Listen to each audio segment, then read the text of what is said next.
We'd like to welcome everyone, and all of you who are joining, welcome everybody to this forum. This is a really exciting time, but I just wanted to get a few things clear first. If everybody can keep their microphones muted unless you're answering a question or asking a question, and if you can keep your videos off, that will save on bandwidth. We'd like to, if you're not familiar with Zoom or using Zoom, on the bottom of your screen, it may not show right now, but if you move your mouse down to the bottom of the screen, you'll see a lot of the functions. There is a participant screen. You can click on participant, and there is a chat if it's not already open. If you want to, at the end of the chat, at the end of the meeting, we were encouraging you to save the chat because there's a lot of information going through there as well.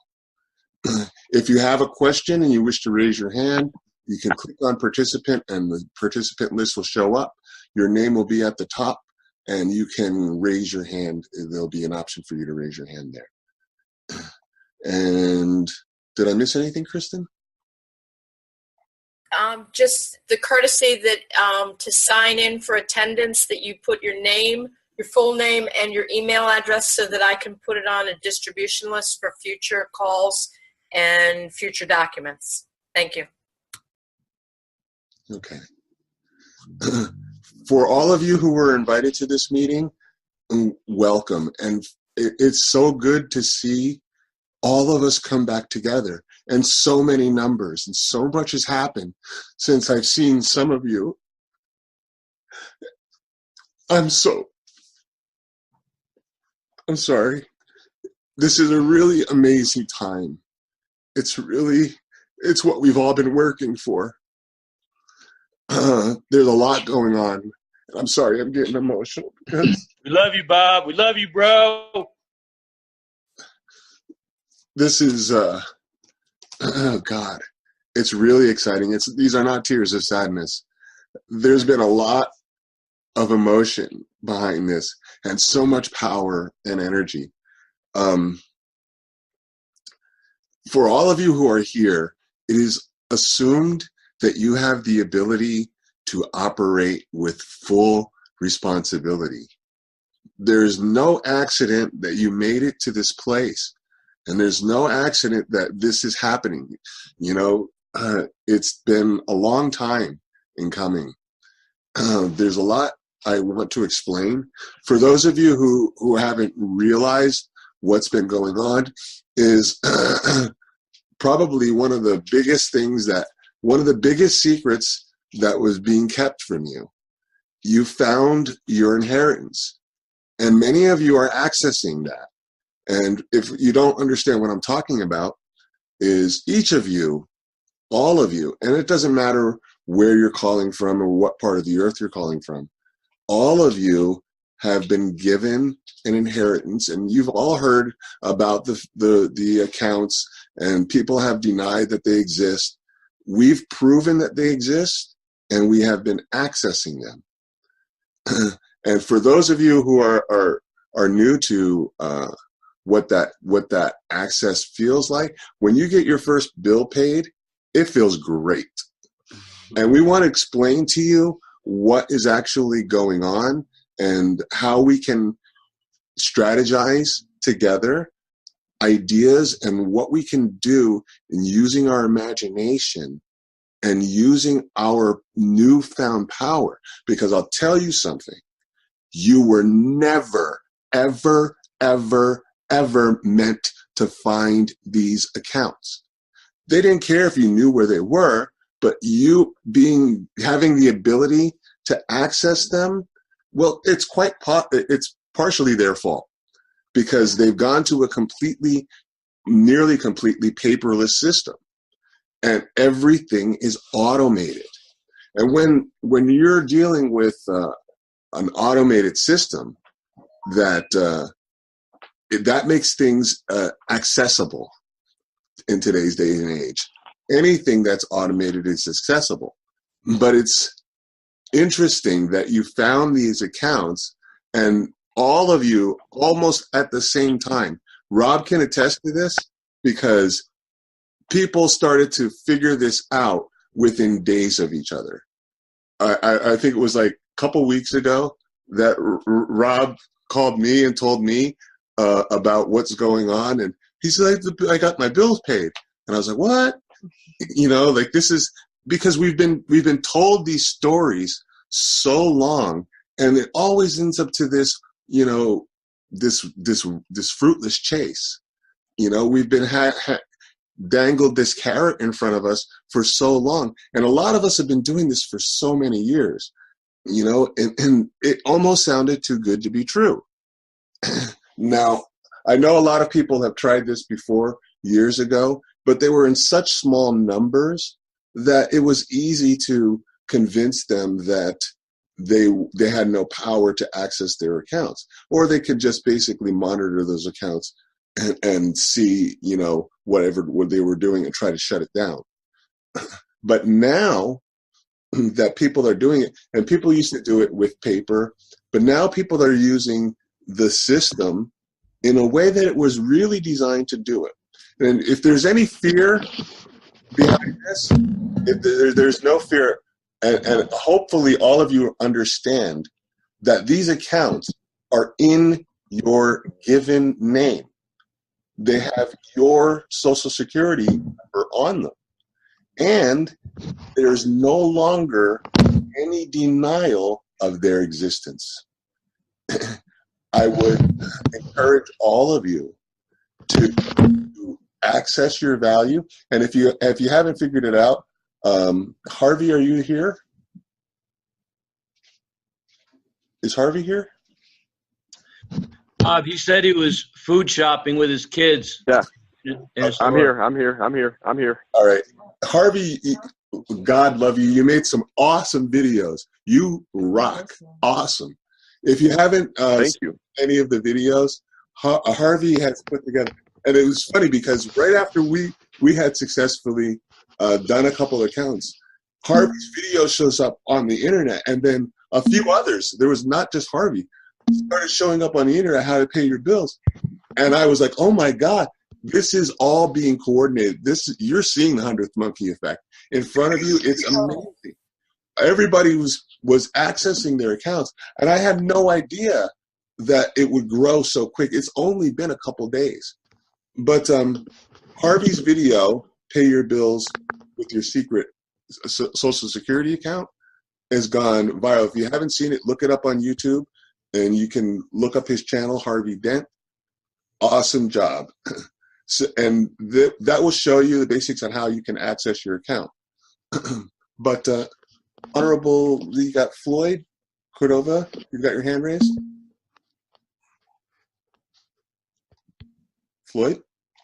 Yes. My question is because I was looking at my Social Security card, and I had lost my Social Security card, so I applied for another one.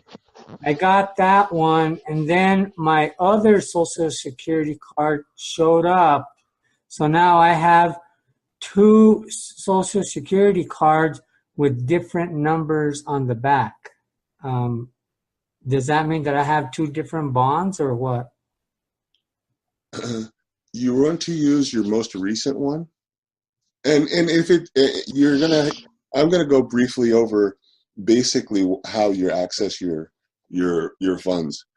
And what he's talking about is on the back of your Social Security card, on the lower right hand side, there will be a code usually there. If your card is probably before 1975, you may need to order a new card, because I think before 1975 there wasn't any numbers on there.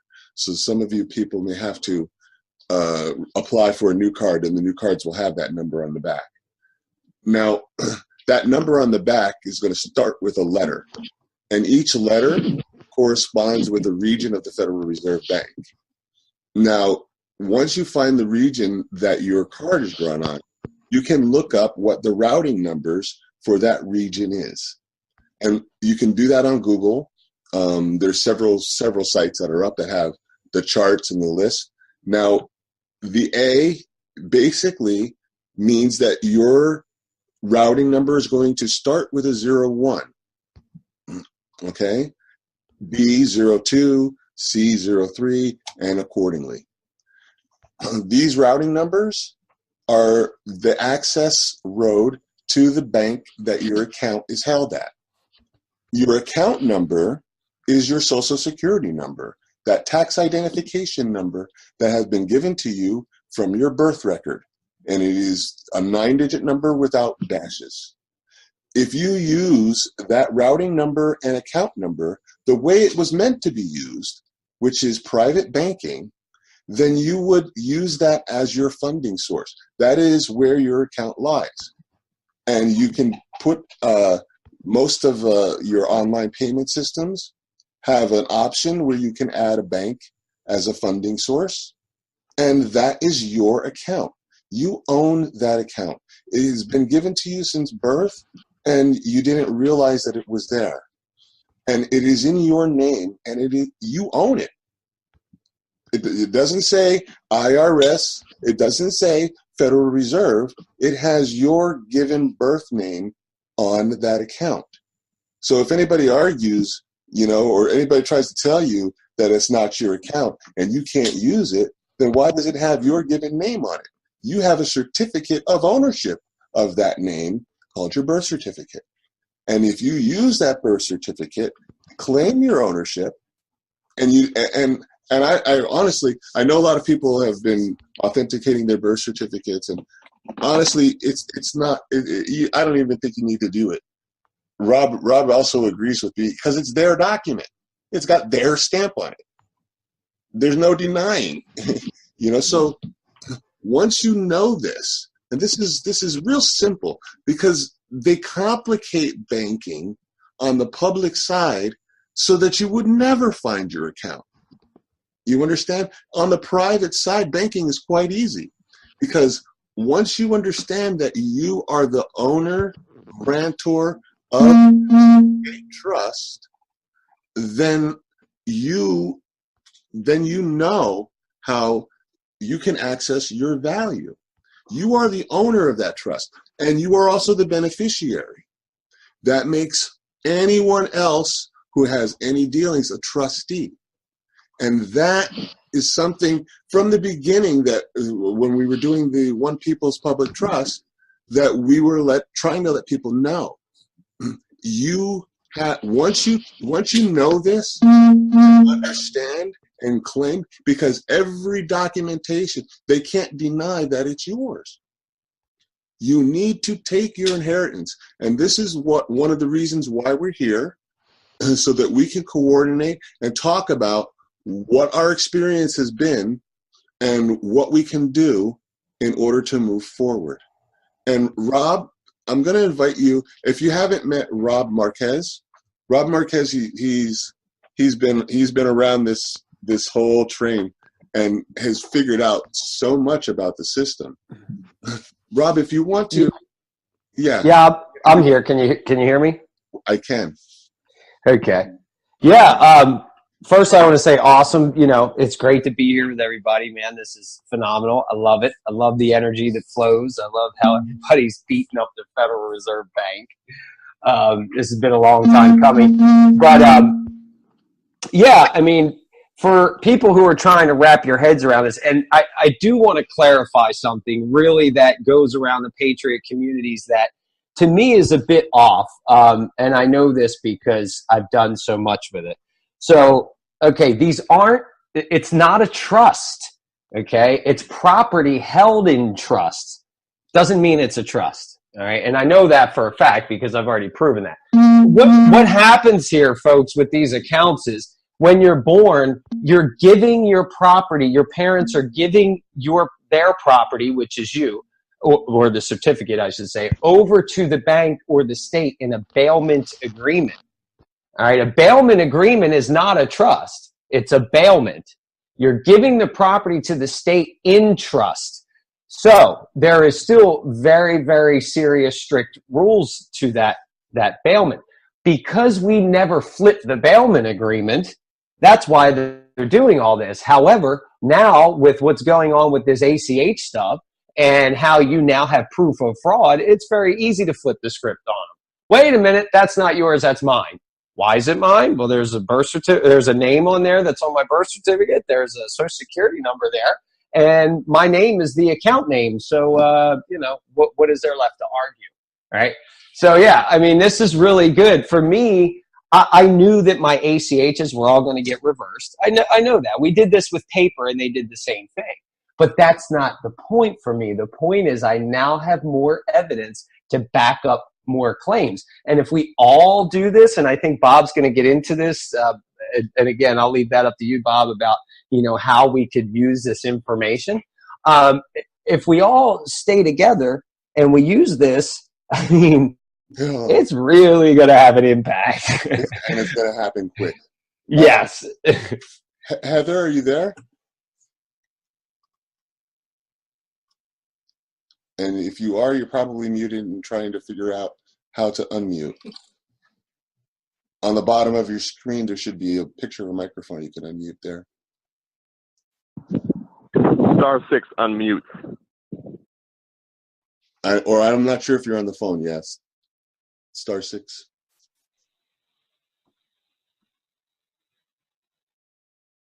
While we're at it, can we just remind everybody on the phone and otherwise to mute yourselves, please? Thank you. Hello, Bob, you had it completely correct. I was trying to figure out how to unmute myself. Hello, everyone. I know. I knew it. Well, it's been a long day. Okay. What were you going to ask me? And then I do want to go back to what the gentleman who just finished speaking stated regarding the property held in trust, which is absolutely correct. So go ahead. What's your question, hon? Well, I just wanted to, for you to, first off, if you don't know Heather, if you're new to all of this, this is Heather Tucci Giraffe. She was one of the trustees of the One People's Public Trust and who has been working in the banking industry for quite a long time. And talk about what you want to, but specifically I wanted you to explain about what these accounts mean and what they represent and how we use these accounts without fear. Okay.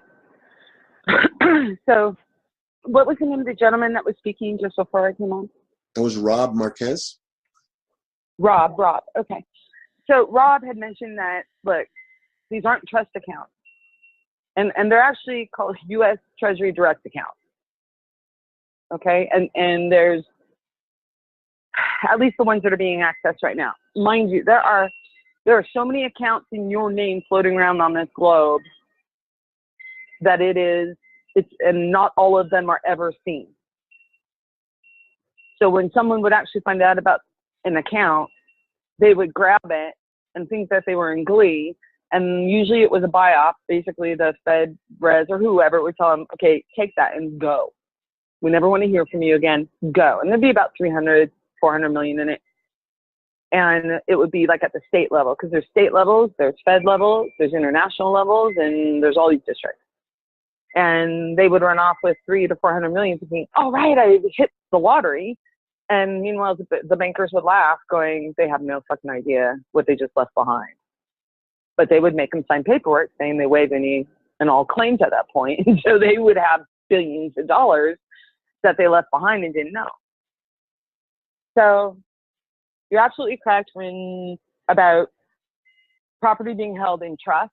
This is all property, all right, which actually is a conversion of you and your value, period. But it's held in property held in trust. So what happened was everything on the planet was put into one big trust. And all the property associated with essentially you become cattle, like a producing cattle, and they would move you around or let you move around under certain terms, like 60 days, 90 days, you could only be out of in a country for so long. It all is money related, all right? So this property held in trust, the Treasury Direct accounts that a lot of people are touching at this point and utilizing, it is all in your name. It was all in one trust. Everything got moved out of that trust into each and everyone's own actualized trust, which pre-existed the actual trust they used to hold property in. So everything was just moved back to each of the individual trusts. Okay, they're actually called factualized trusts. They're factualized. You are self-verifying. You are self-secure. So these factualized trusts, basically, they're factualized and are created on the day of the birth. So this big trust got closed down. Everything got taken out, and everyone has their own factualized trust. So all these accounts at the U.S. Treasury Direct, for instance, I have one. I'll use me as an example. I have mine. I have multiple accounts all around the world, but right now on the Social Security cards, those are really just an ATM card that without the magnetic strip. That's it. All right.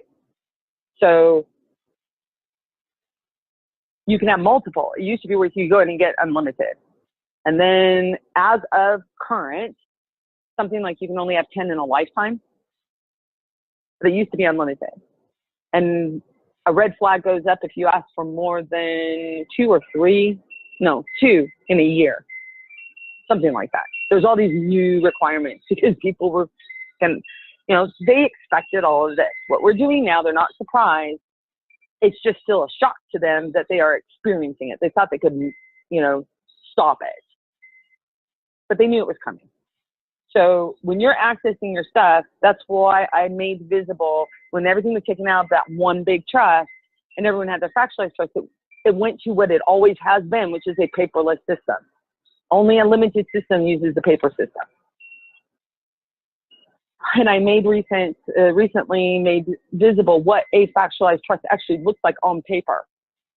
And that was a couple of months ago so that everyone would be ready for this moment. Okay. So those factualized trusts are in a format that bankers know, that the corporations operating under the guise of government know. So they actually do they communicate with the legal, the commercial, and the financial. Everyone is their own factualized trust. Are the accounts that someone's touching at the Federal Reserve, are those a trust? No, but they refer to them as a trust account. So, I know what they're talking about. I don't correct them, but I will now. They are not a trust account. They are checking accounts. They are a Treasury Direct account, a CD. Okay. So these factualized trusts, we went in today and we had some examples, but I'll go over that later. I'm just saying everything's been dealt with and created for this moment. And I did speak with the people inside of these institutions and discuss this today. And they're very excited about what's going down. There's just those few that are freaking out, that have the authority in those institutions to say, start reversing or start doing this, but that's okay because we got this. At this point, you just make a very clean, clear record because the money is actually being deposited, and then they're asking from the Fed Reserve, they have a few that are asking for it to be returned. And they have no authority to do that. So we'll go into that more. But anyway, that's, yes, I was one of the ones who actually went in to take everyone out of that big trust, and everyone on the planet was in it. Take them out of that big trust and put them back into their own factualized trust, which they never left. It's just, wasn't recognized. So I made sure that all the systems recognized each factualized trust on the planet. And that's it.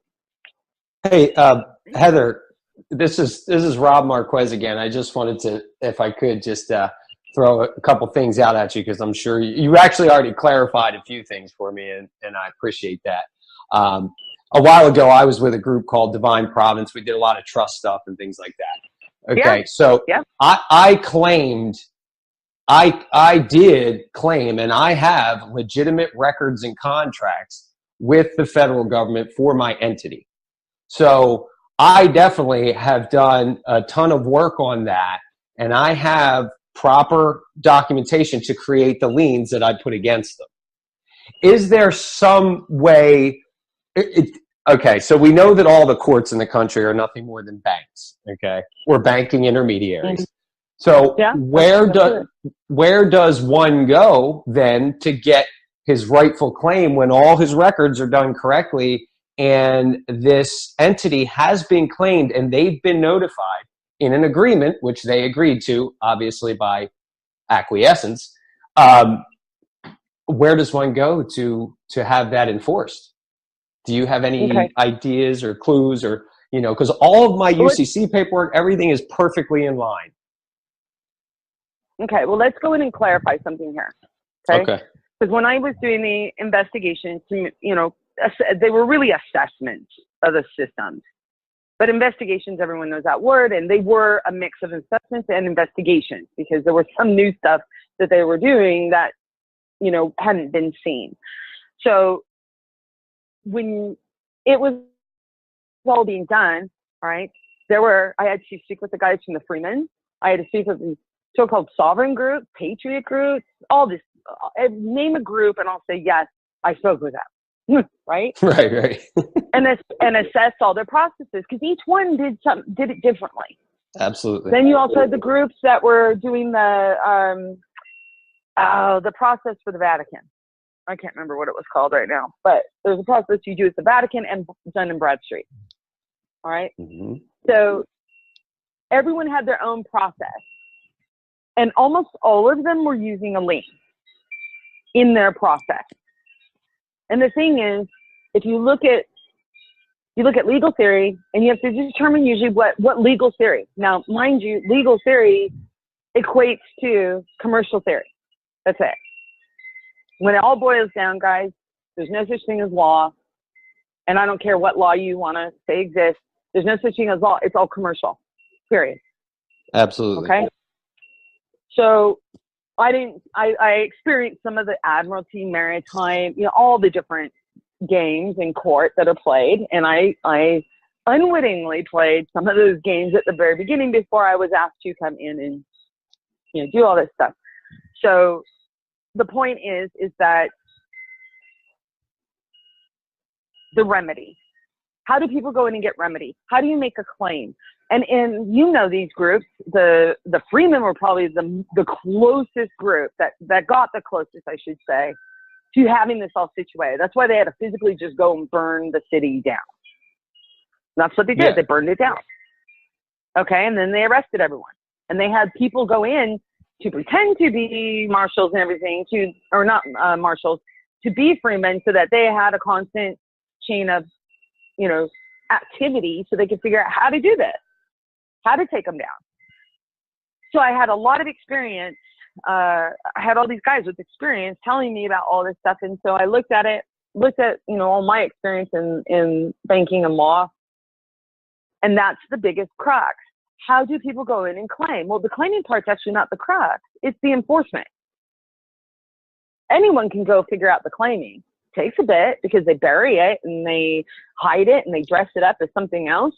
So that was the reason for the filing, dealt with all that, but it also dealt with the enforcement part. Okay. When all this stuff was going down, everything we knew everything had to be moved to an electronic system where there aren't human beings sitting there pushing buttons and controlling it manually. Right? They all wanted to streamline this. So you streamline it in e-commerce and you put in this incredible security programming and encryption and everything else. And you say, nothing's getting through here unless it meets all the protocols. And that's exactly what was created. So when people are touching and utilizing their Treasury Direct accounts right now, it's because they dotted all their I's and crossed all their T's. They met every single security protocol. Your name's on the account. You have the actual number of the account. And the only thing they could mess around with was the routing number at this point. And even that is stopping. It has stopped and if there's any other issues, please let me know, because I went in to make sure that the shuffling of routing numbers stopped. Okay? And excuse me, can I clarify something? A lot of people have different notions about the nature of these accounts. These accounts are access to your value, and you get to set the rules on how you use or don't use your value. There is a limit on these accounts. You can purchase things, you can pay bills, anything that your imagination can come up with to use your value. It's your property. It's your property, okay? And that's the thing. Everything was secured for every single person. All the property reverts back to the original factualized trust. that it pre-existed this big trust, universal trust that was going down. Okay. So you get to use it however you want. And that's the thing that we have been working on today. I created the effectualized trust documents, like put out what is in the paperless system so that people could see it on a paper, in a paper format. That's how it actually all works. So you have all this property. That's the only thing on the effectualized trust that isn't listed, because as people are going in, they are discovering the property that's been hidden, that is theirs to use. And the factualized trust, anything that's in your name or its sonum, is yours to utilize. You're the only one that can touch it, and that's the only thing that flows now. So back in 2012, all these properties held in trust were all frozen, completely frozen and foreclosed upon. Not the actual property itself, not the trust itself, but the ability of the trust to go in, it was foreclosed for them to go in and touch your thing. So it was all sitting there. But on March 18th, everything that was held in that trust got removed for everyone on the planet. And it's all been sitting there waiting for this moment when the ACH and the Fedwire systems, you could go in and you could actually use them. And you meet all the protocols. That's why payments are being made. Okay. The best they can do is ask for a return. And at that point, when they ask for a return, they are infringing and prejudicing you are the trust. You are that original essence, the source of all that is entrusted in that body. You're domiciled in that body. That's as far as the factualized trust goes. But those accounts, anything in your name, anything of your essence, that is all yours to use as you feel to do. So claims, you don't have to go down and make claims. We made sure we went in to do it for everyone so that there wouldn't be a moment where, okay, you could go in and you could say, oh, here you go, guys. Here's all the information to go down and claim. Now imagine how long it would take for everyone right now to go and claim their stuff and try to get these certificates. We wouldn't be having this conversation about people utilizing their accounts and having some reversals right now. We'd be having months of people trying to get the paperwork and the certifications from everyone. But see, that's not how banking and commerce work. Everything was done on the UCC and the international equivalent portals. So that was all taken care of as of 2012, and then the closure of the entire trust that was holding all this property was all closed down. So then it only became a matter of utilization. And one of the things that, I consistently throughout these last 17 plus years have been working with the families, the bankers, and let's just call them the universal trust controllers and overseers throughout existence, going in to clean all this stuff up. And because the scripts were so good, the people bought into them, and now it's really hard to get them to reverse out of it. Because when you sit there and you call FedEx, or not FedEx, American Express, or you call PayPal, and you're dealing with them going, man, I made this payment, I made it twice, they're just following a script. The nicer and more compassionate you can be because you recognize they're following a script and you've just taken them off script and they don't have the information for you. They will give you all the information they have at that point because they already recognize you made a payment. And if they send you to a fraud department or a security department, go, perfect. Hey, this call's being recorded. Awesome. I would love to have a record of your fraud, of your corruption. Please go, And really they're asking the same old questions they asked as far as setting you up, trying to set up a case that they can go in and then arrest, and none of that stuff's going to happen anymore. That was seen to back in 2012 to 2013, so that they won't be able to do that. They still think in the old way, guys. And if you can have compassion for the fact they're trying to follow scripts, and trust me, you're making them more frustrated than they've ever experienced in their existence. Okay? Because millions of dollars have gone out just over the last week, if not billions at this point. Just in a week.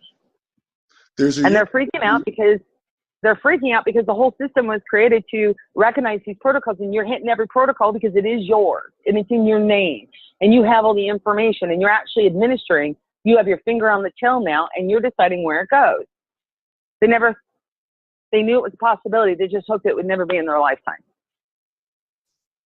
So claiming and enforcing isn't utilizing your property enforcing your claim? Isn't it? Yes. Exactly. You- That's actually the point I was making, because I put the value on that entity whenever I want it to use it. I'm enforcing it. Well, I'm now, the one that owns it. A corporate? Is it a corporate entity that you created? Oh, you did a trust. Oh, no. I'm talking about the entity itself is a corporate entity, right? So the entity itself that's created at birth is nothing more than a piece of property, which is a corporate entity. Which right. So you get certificates of shares in that, essentially, right? So you have the foundational document, which is the certificate of live birth. Then you have shares in that corporation, which are your birth certificates. They're two different documents. Right. They're two different bonds. It's like a bearer bond. Right. So basically what I did is I reversed it, or I didn't reverse the bailment agreement. I terminated the original bailment agreement and I issued a new one. And I gave them that certificate on deposit. And I said, this is now on deposit for me, okay, for 30 trillion, because that's the value I put on it. That's mine, and here's the certificate for it. So just like you said, I'm saying and determining the value because only I can do that. It's my property. Now, I did take that and transfer it into a private business trust. So actually the business trust is operating it at this point. It's not even me. I'm a free man. I'm a living man. I don't own anything. I own nothing.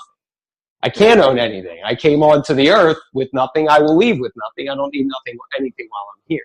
So I give all of my earthly possessions to the trust, and the trust takes care of it all, and I just have, beneficial enjoyment. See, but so I gave my. Go ahead. Sorry. I was just going to say to finish that up. I gave my name and the entity to the trust, so I don't even own my name anymore. What's your name? My name is Rob. The rest of that I don't own, and I'm under private agreement not to give that out, so I really can't give that to you. That's how simple it is for me anymore. Pretty much. But anyway, go ahead. Well, let's take what you just said, because this is important, right? I learned from everyone I talked to, there's so many different ways to do things, right? Mm-hmm. Absolutely. And not any one of them cover everything. That's right. And that was the assessment that needed to be done back then, was how to do this to cover everything. Now, this is a beautiful conversation here, because you just described to us how you went in, you secured everything, you canceled the old bail bond or the old bailment agreement, and you created a new one. You have all the certificates and everything else, right? Yep. And you're out there doing the ACH. You're utilizing your value. Is that correct? Absolutely, yeah. Okay. So now this is where it's beautiful for me, anyways. Okay, is that when we all went in to do what we did, because everything has always been a paperless, energetic system, period. Okay?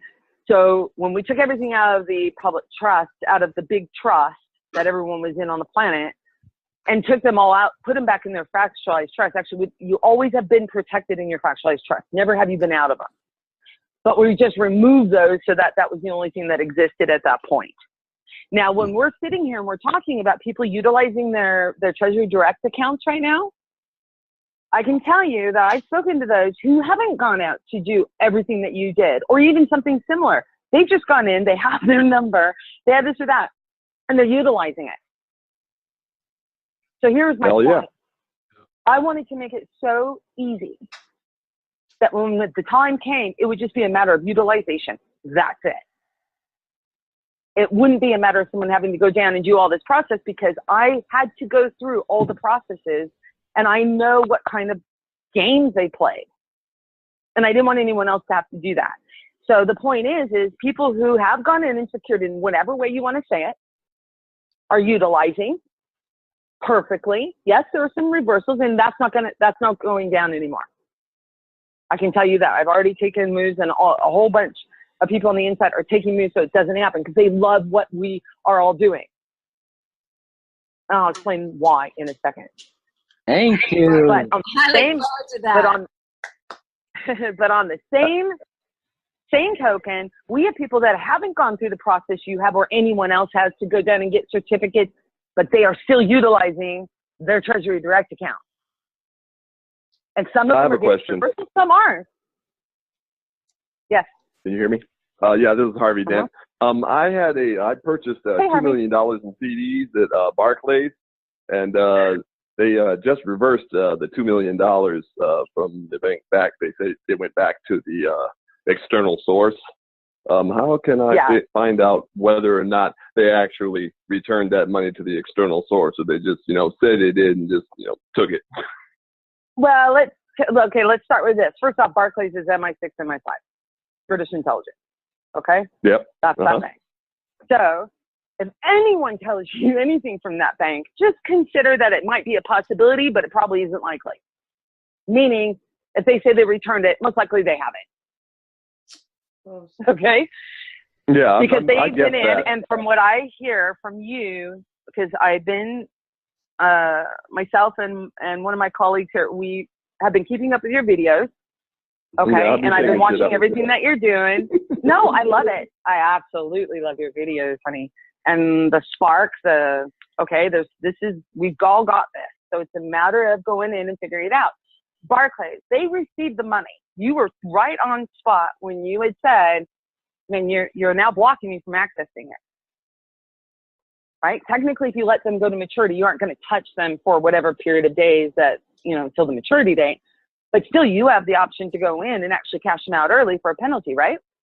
And forgoing of the interest.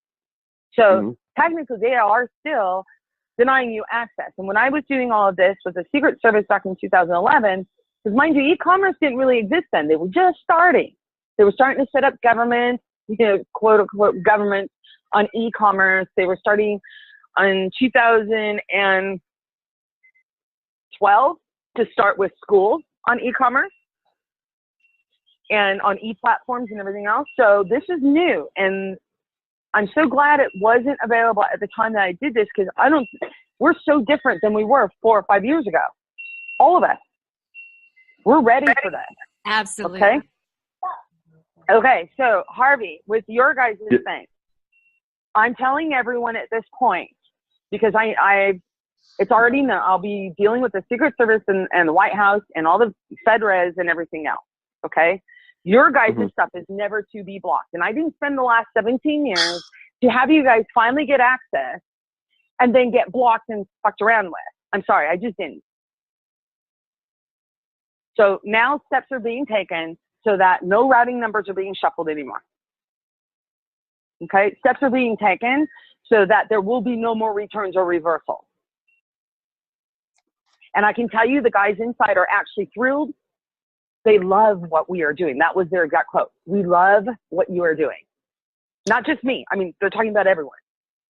And I actually have it so that they are getting your guys' data, your videos, Harvey, everything, so that they can see everyone. Because if you think about this, what did people start to do first? Because this is the only thing that we knew how to do, is to go pay bills.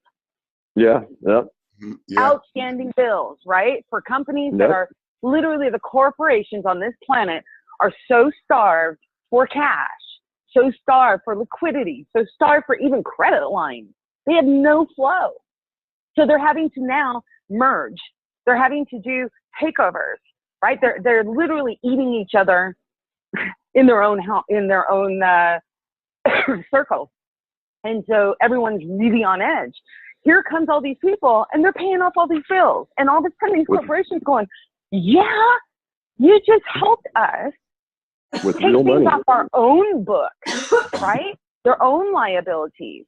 Because you guys are now paying them. And it's us going in to clean up what we actually created. Because I know this will be a belief system difference between myself and others. But in my experience, with all I know, and with the experience of the bankers and the families that used to control things or oversee. They were actually overseers, like brokers, managers, okay, on this planet. They all knew. We all created this. But if there's a way to take advantage of it and they weren't being stopped from doing it, hell yeah. Well, that was part of the experience, okay? But now we're going in to clean things up.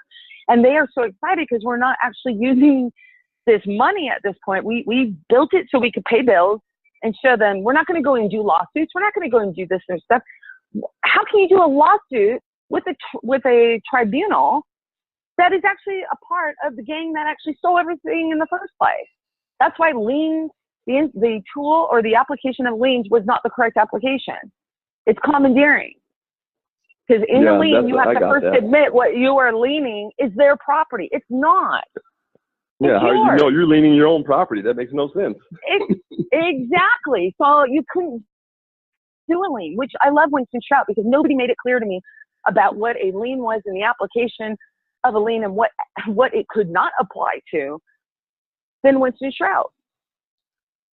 And I was so grateful for the work he did. Or Frank, was it Frank O'Loughlin? No, Frank, he was doing similar stuff to Winston.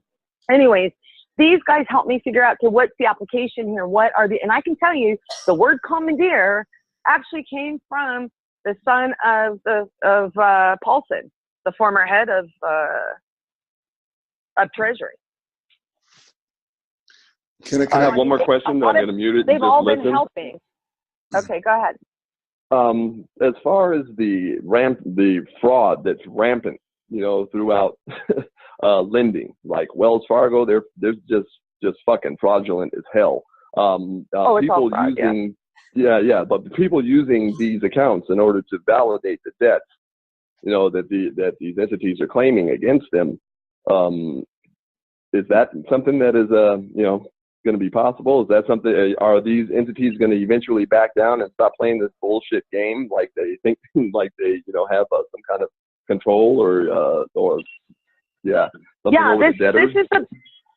this is why they love what we're doing right now, is because the approach that we're taking by paying all the bills and going in and figuring out, okay, now how can we use it as cash to purchase things or get cash out, to be able to utilize how we see fit, is we're actually, by cleaning up the book, so to speak, and not focusing on going and getting someone arrested or taking some financial institution down. Like you said, Harvey, in your videos, I don't want to take them down, but I do want to use what's mine.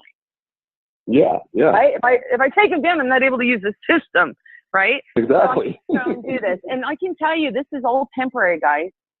Money is not what you have all done in this last week has changed the energetics and the magnetics of everything on this planet.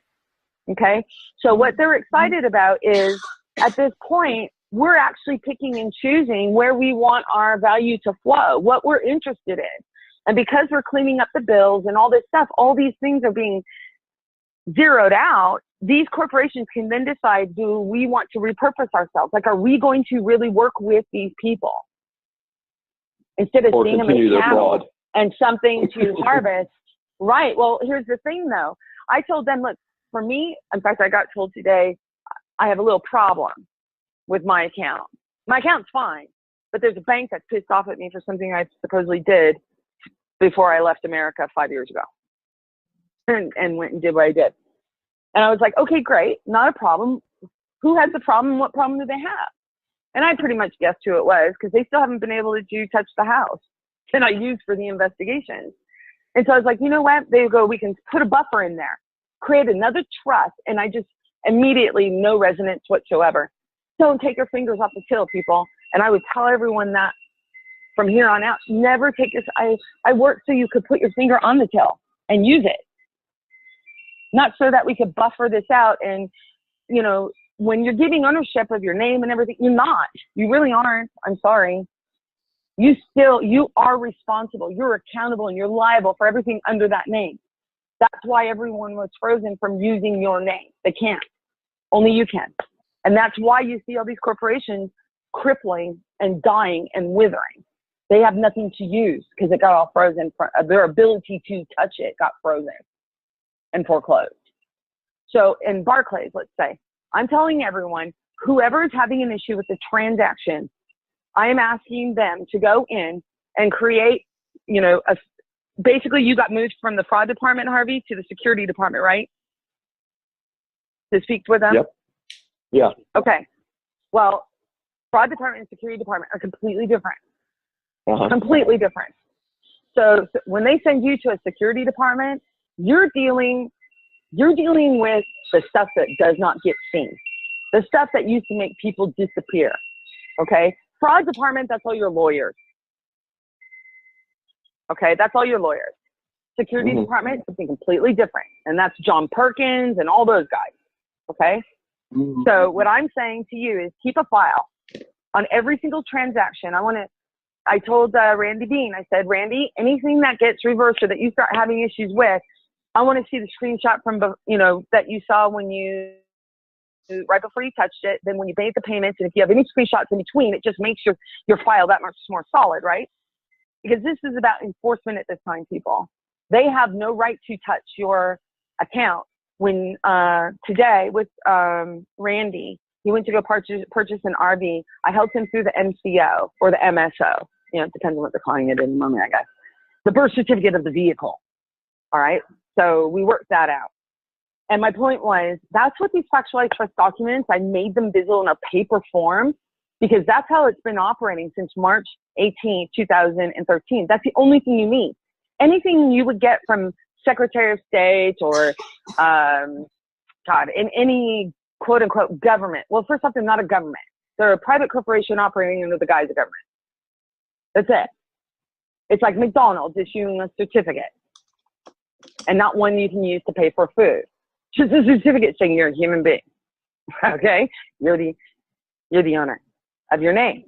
You are the owner of your name. You're responsible for anything under that name.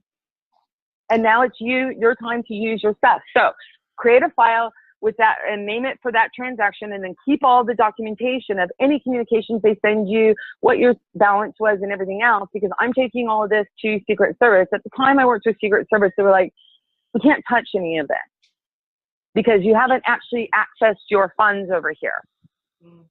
When you can access your funds and you use it and then someone damages you, then come and talk to us.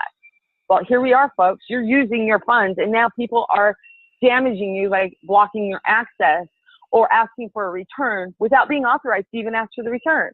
This is the time I can get Secret Service involved. And the environment's changed so much just by the way you're handling things when you talk to, Barclays, or when you talk to PayPal or to try to figure this out. Remember, they're all on script, and right now we're taking them off script, man. So be as compassionate as you can, because when I'm looking at Secret Service saying, "Hey, guys, let's go in, let's do this. Let's make it so that their stuff isn't touched anymore." They're so more apt to do it when they know that we're not coming at them with pitchforks and lawsuits and everything else. Do you want to create, and do you want to move forward and create, or do you want to look towards the past and try to rebuild Pompeii? That's kind of the analogy. I was very nice. I was very nice and very friendly and, and very pleasant. And, and I asked, how long is this investigation going to, go on? And will my CDs be still maturing, or will they not mature until your investigation is concluded? So what was the final answer? Because I didn't get that.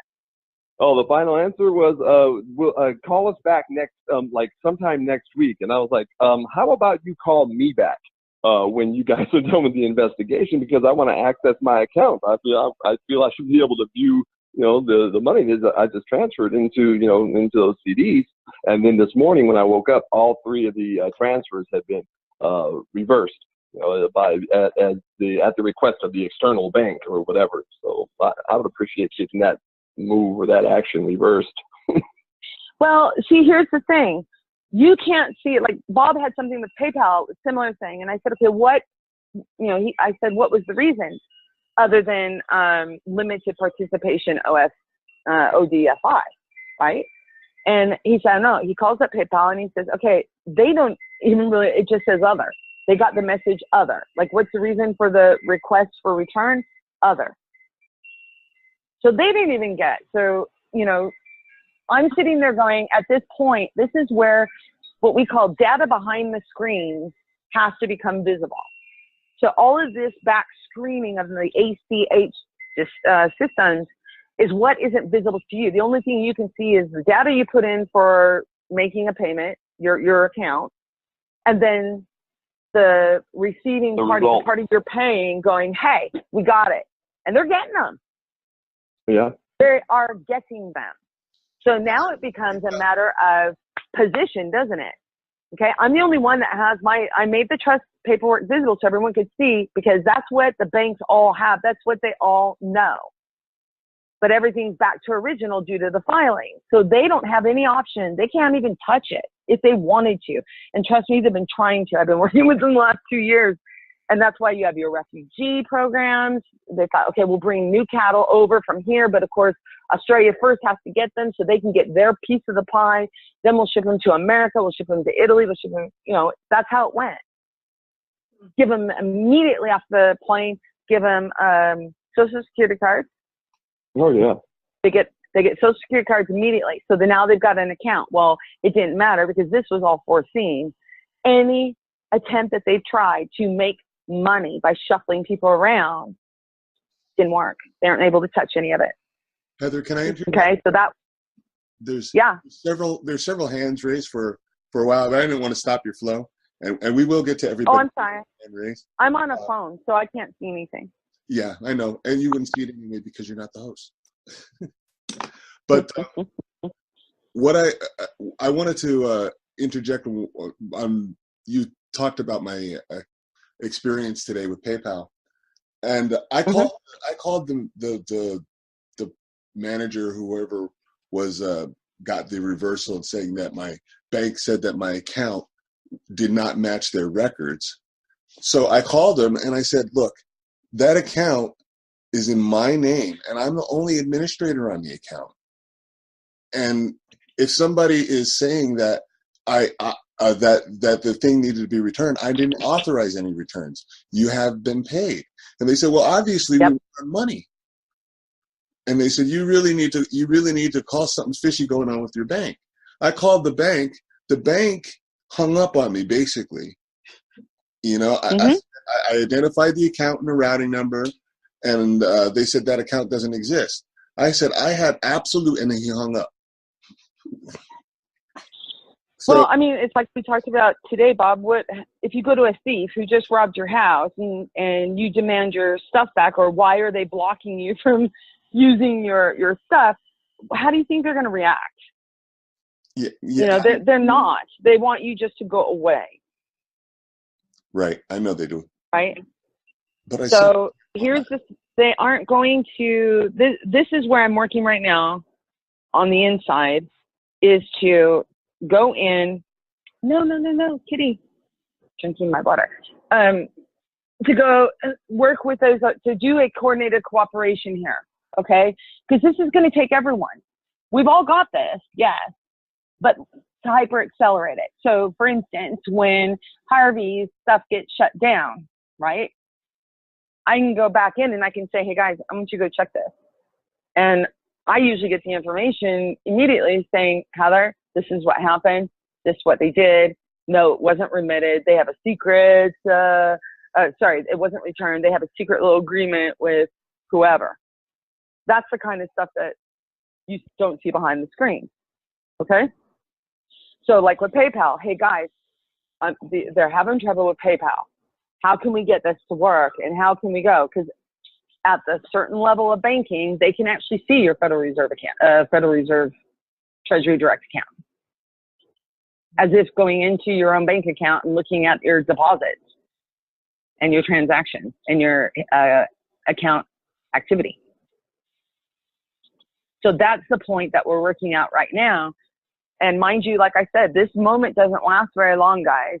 Meaning we move beyond money here, because we have the old former Universal Trust controllers and overseers that worked with the families and the militaries here. They want to go direct with everyone, and money's not even a part of the universal structure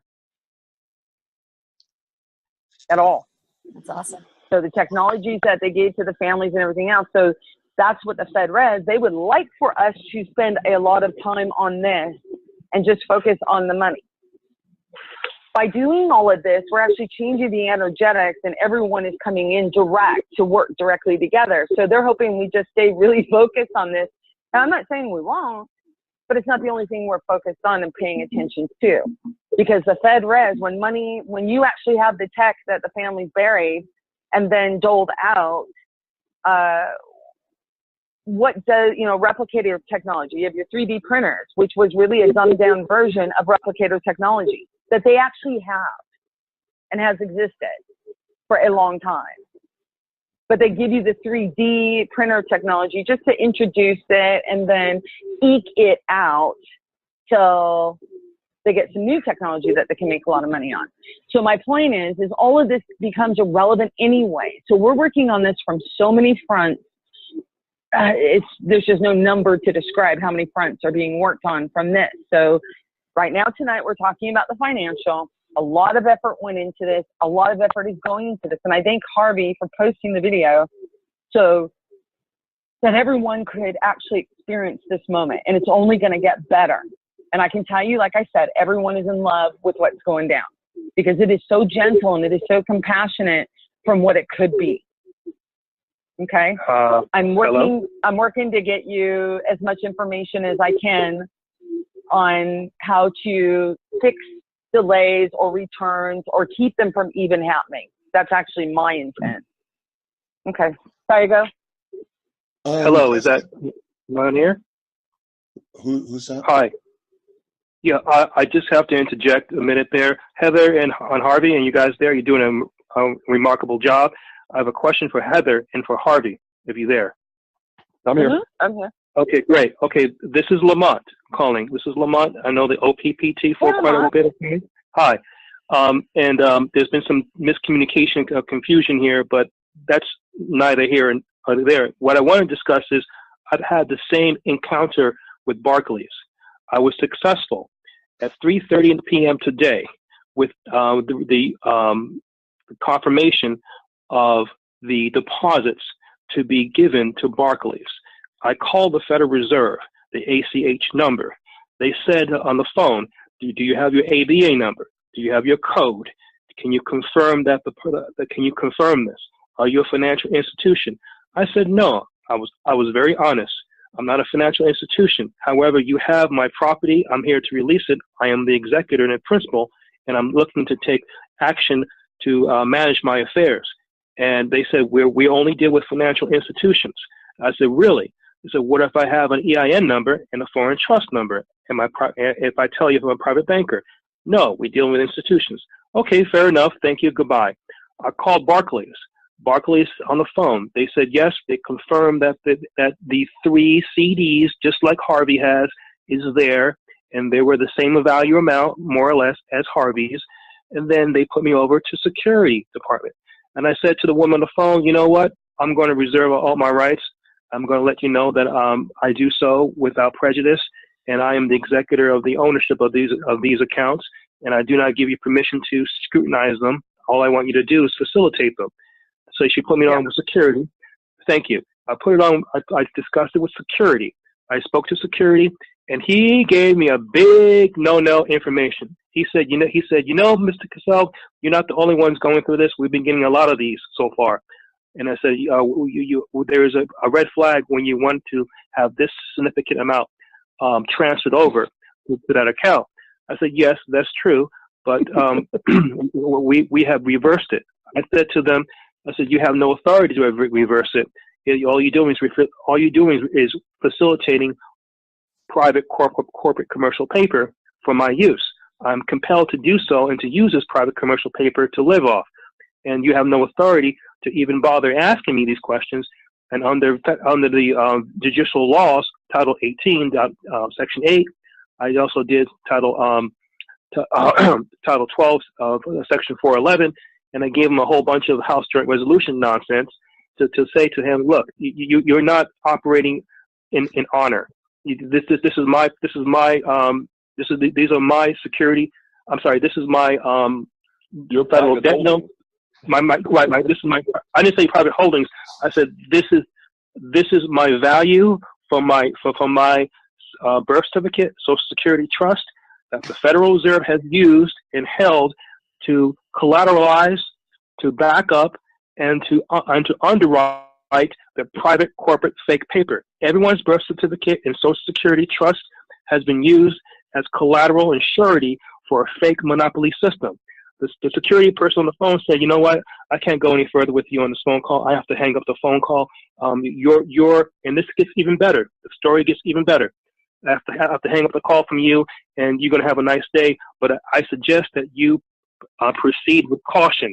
I said, why would I want to proceed with caution? Are you threatening me? He said, no. And I asked him, how many other people have come in to inquire and to take possession of what is rightfully theirs? He said, I can't answer that question for you. I already gave you too much information. Then he hung up the phone. And then you know what? I still have on my Barclays account, it's still active.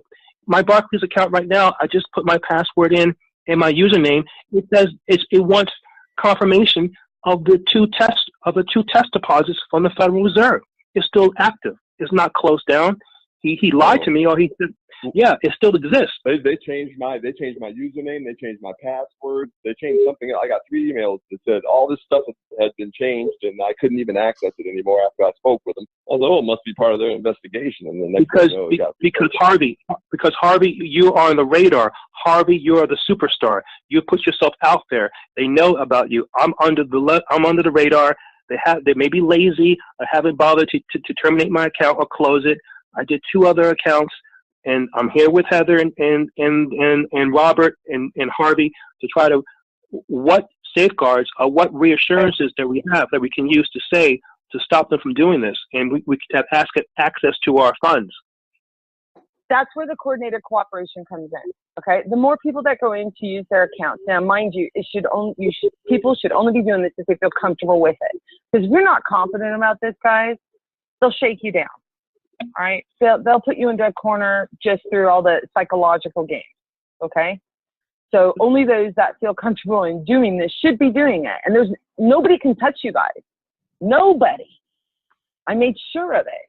Nobody can touch you guys unless you give them consent to do that. Now, they used to make a lot of presumptions about that, and all you have to do is expressly state, I don't consent. That's it.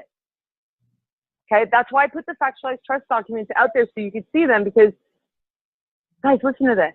You are, first of all, that is. Only you determine how you want to interact. Okay?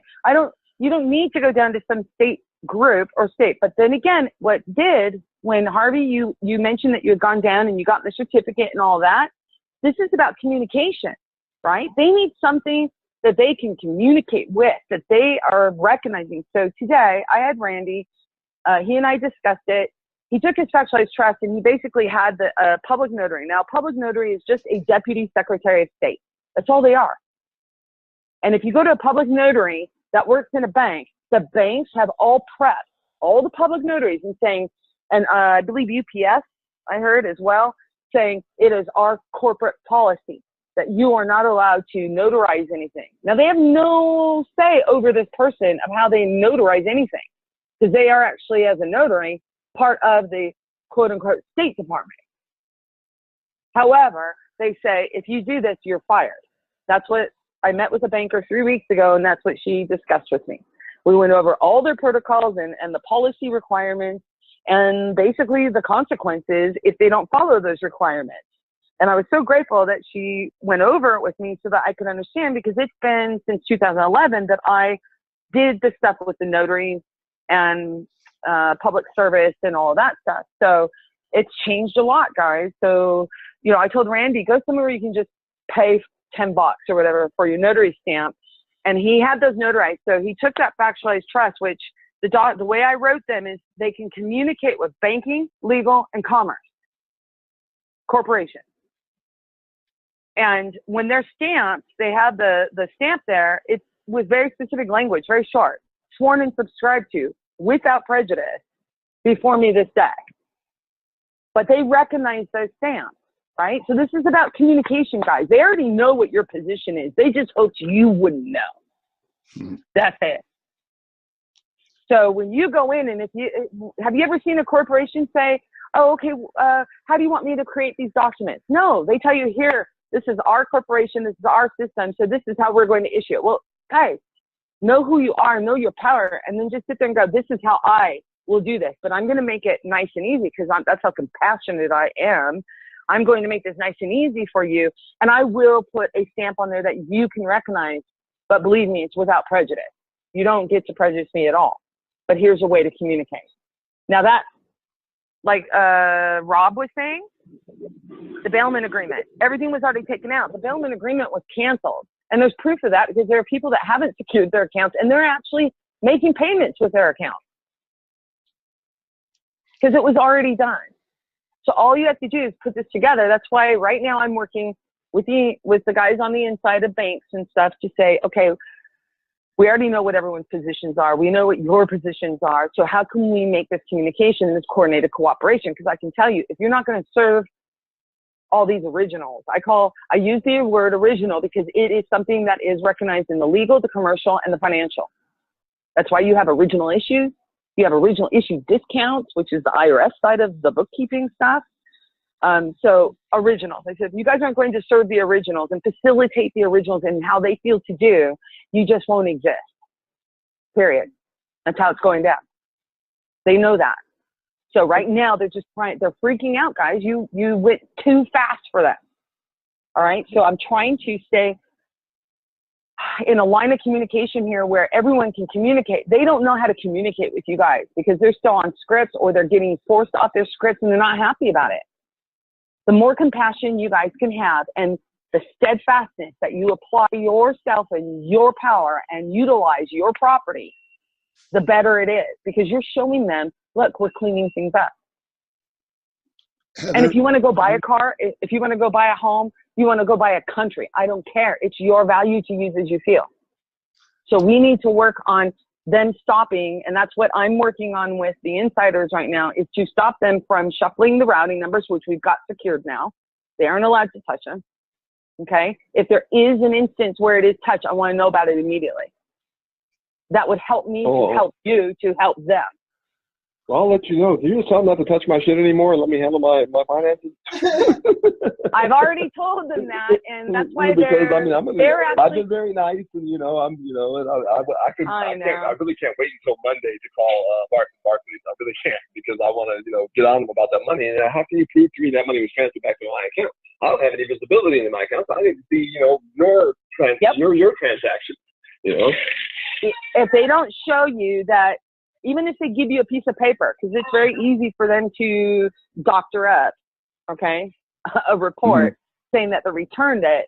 The point is, if they can't show that amount in that account, then you have to presume, that's your position. You have to presume they're still holding on to it. And then that's an FBI, actually a Secret Service issue. And I can tell you, these guys don't want Secret Service or anyone else in their business. Because the banks usually ran the FBI, the Secret Service, and everybody else. Now it's a flip. That's why. Yeah, it's a flip. We're flipping the script. Now they're going to serve us. Well, it's not even serving. Because mind you, those that are in service positions, honey, they're just like you. And they have their own accounts. And they're so excited because you're showing them things that they didn't even know. Or if they knew, they were told, do this, or you disappear kind of a thing. So remember this when you go in, okay? The Secret Service and all the FBI, CIA, give me an acronym, any acronym, even MI6, MI5. These guys have been utilized and brutalized in enforcing a banker's world. And actually the bankers only work for the families that used to oversee this planet, okay? Now that's flipped, and here you have all these cool individuals who have so much experience in being a slave, and now they're in their power, and they're going, man, not only do I not want to be a slave, but I don't want anyone else to be a slave. You want to work with me. There's a difference between going, serve me, facilitate me to, hey, we work together. Because not only do I have my account, but you have yours. And by working together, we can make sure everyone has access to theirs. There's a big difference in that approach as opposed to going in and saying this, that, or the other. And they're watching. They are watching everything right now. Everyone. Okay? Anyone who's gone in to touch their Treasury Direct account, they're watching you because you are setting the precedent right now. You're setting the precedent of how we're going to move forward and repurpose and everyone being their joy and their excitement and utilizing to create instead of destruction. Yeah, and slavery. Yeah. There's no point in going violence or threats of violence or anything like that. No. Anything aggressive, no. It's all about love and just everyone getting what they're due and what they deserve and, a fair world, Excuse me. And Lamont handled it great when he was on the phone, okay? you don't, Lamont, I can't remember how you phrased it, but essentially you were like, you have no authority to scrutinize. You only have authority to facilitate. That's exactly right. So when they ask you all these questions, you just go, look, you have no authority to make any scrutinizations or determinations. All you have the authority to do is to facilitate my orders and my payment. That's it. Shouldn't we be able to transfer from our Federal Reserve account into a regular bank account? You should, but they've taken steps, as you can see. Like if you go to your bank account and try to tie into your FedRes, they say, okay, we're going to make 2 little deposits, like PayPal does. We're going to make 2 little deposits. You need to confirm those.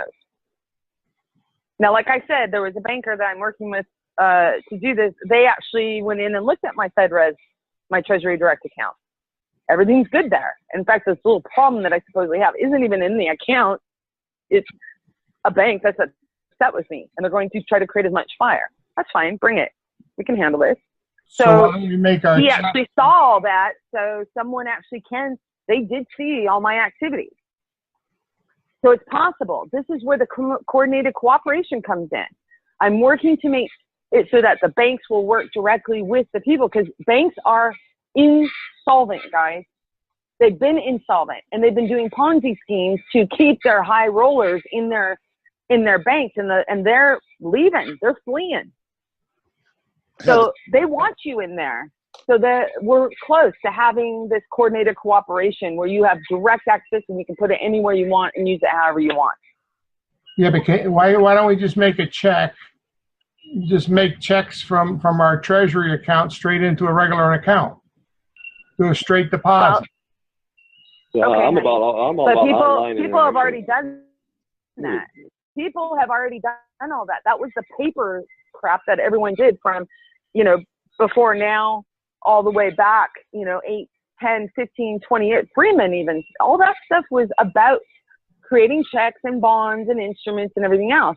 Like Harvey said, it's all about E. We made this E system so that we could go in and not have to deal with any of the old agendas or old protocols. Yeah, that bullshit. Yeah, this is all tight security. I'm telling you, you wouldn't have been able to make a payment if there hadn't been an account in your name and you didn't have the account number and you didn't have the routing number, but you did, and you went and you made those payments. They received them. There's a huge difference between a return, a reversal, and just a non-payment, period. Well, like I'm buying a house. So I'm buying a house. Why don't I ask my attorney what his account is and go ahead and do a direct ACH straight into his account? Or a wire transfer, even faster. How do you do a wire transfer? I'm actually, I don't know. Harvey, have you heard of anyone doing the FedWire system yet with the Treasury Direct? We've done the ACH. But there's also the FedWire. I have been using this app called, what is that? Escrow.com, myescrow.com. And I set up a wire transfer to a dealership from the Fed account to the dealership. It said that the payment had been submitted, and I have not heard back from him as to whether he took a long time to get his in set up. He didn't start setting it up until this morning, so I should hear something back by tomorrow. But I didn't get any failure on my part. It should be going through. Okay, so that was the FedWire, right? Did you use the FedWire routing number that's under where your ACH number is as well, or did they have your ACH under one reserve and a wire route under the other? The wire route and the ACH route, they were both the same. Okay, so it's from the same institution. Okay. Yeah. So you can use the fire, and those are, the FedWire system is like Western Union. We're talking minutes for it to arrive. Okay. That's how fast it can go. But it, anywhere from 3 hours, but same day. It's same day. Where do you generate it from? Okay. No, you have, what do you mean where you generate from? You do the same process as you do with an ACH, only you use the FedWire routing info instead of the ACH routing info. And where do we get that? It's under you'll see, in fact, I made a table. Bob, did you give that table out? I gave an initial table, but of course, after I did the table with all the Fed routing numbers, for the 12 districts, and then I also Yeah, Bob sent it out. Or there's other banks that will service that Fed main office. And then I also went and grabbed all the Fed wire routing numbers, because remember in the 90s, 97 and 99, everyone went under the Fed in the U.S., went under the Fed so that they could actually go under the BIS immunity umbrella that the Fed was under as a member of BIS. So they can only use Fed numbers. Heather? What? I was going to ask you if I could ask a question from you. I'm sorry, yeah. Matter of fact, we can go to the questions now. Okay. My question is how do we connect this Federal Reserve Bank, our bank account or whatever trust, to a card, or also to connect it to a bank to order a card? Like, how do we get, because PayPal's working fine for me, but there's limits on their system of things, like daily limits and things like that. How do we go on that?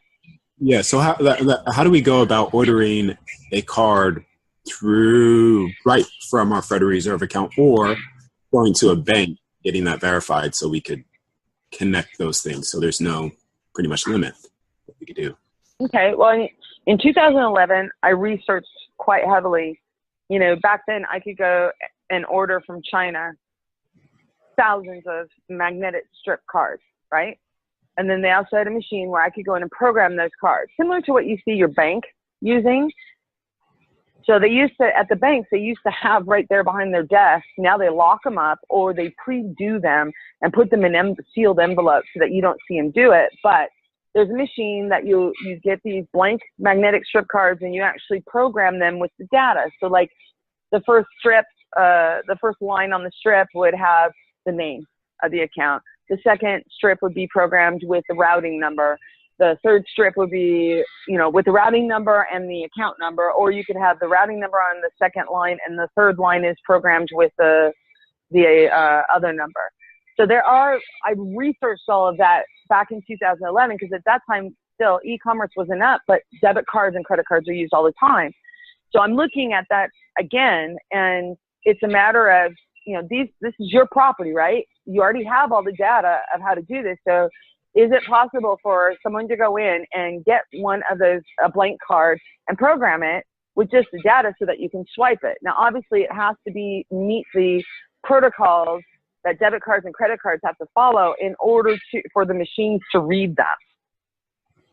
So you'd have to program them correctly. So all this is being looked into, because the Fed issuing cards, right? Is it a possibility? Yes, absolutely, guys.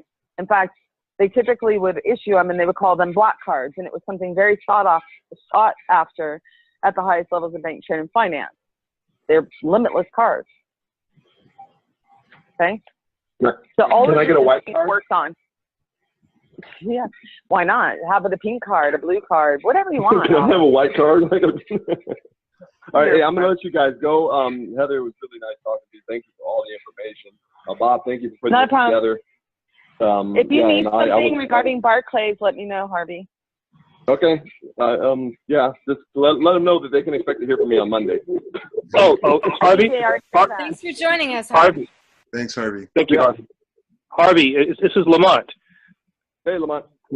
Okay, you got to email me, because I have key information about confirming the deposits that they say, and this is the window I have. Remember, I spoke to an agent, then I spoke to security, and this is the email I still have. It says complete your account information by confirming the two deposits with your external account. Then they activate the account.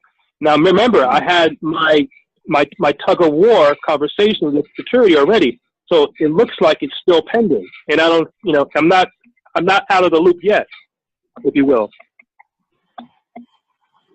Let's see if I can also work on everyone being able to do those verifications of two deposits. I'm working on that as well. Yeah, that would require visibility into the account, you know, kind of GUI or something. Well, I mean, this or is 2017. they didn't develop a GUI. Honey, it would also, another route is just working with someone that does have visibility into the account. Thank you. That's what I'm talking. Yes, a private banker. Thank you. Someone who has ABA routing, ABA to ABA, and routing code information, and also has their own private code. That's all they recognize. These administrators and these technicians at the Federal Reserve, they hang up the phone on you quickly, or they transfer you to security, whatever they say. That's okay. You guys, we're going to get this figured out. We're on top of it. This isn't going to last much longer, and everyone's going to have direct access. So just keep pushing it. Thank you, Harvey, for putting out all your data. I really appreciate that. And all I can tell you, the message from everyone inside is they love what we're doing, and we have more help than what we think. That's their messages. All right. Well, tell them looking forward to working with them, and hope we can make this a smooth transition into freedom for everybody. Sounds good, Harvey. Thank you. All right. Thank you. Goodbye.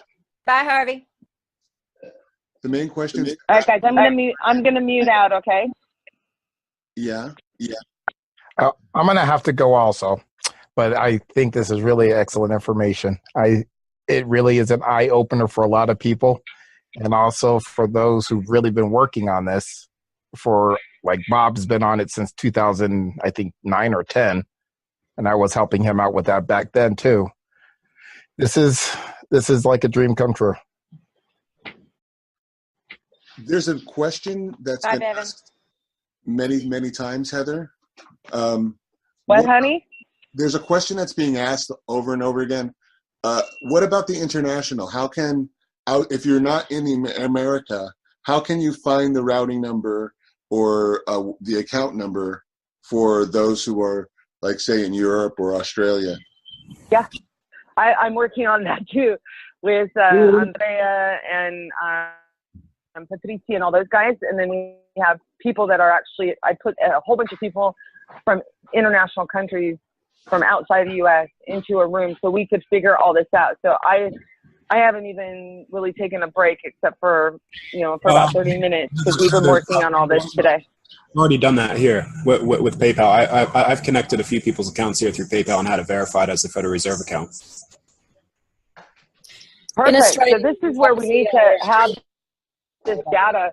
The more we put it out there, guys, more creative and more information is going to come out because each of us have our own way of dealing with bankers and everything else. Data is just going to come out. We just need to share it. That's the big part. And it inspires us to get really creative and create even more paths to figure this stuff out. And the more people that are working on it, the more they're going to realize they aren't going away and they aren't going to stop till it's done.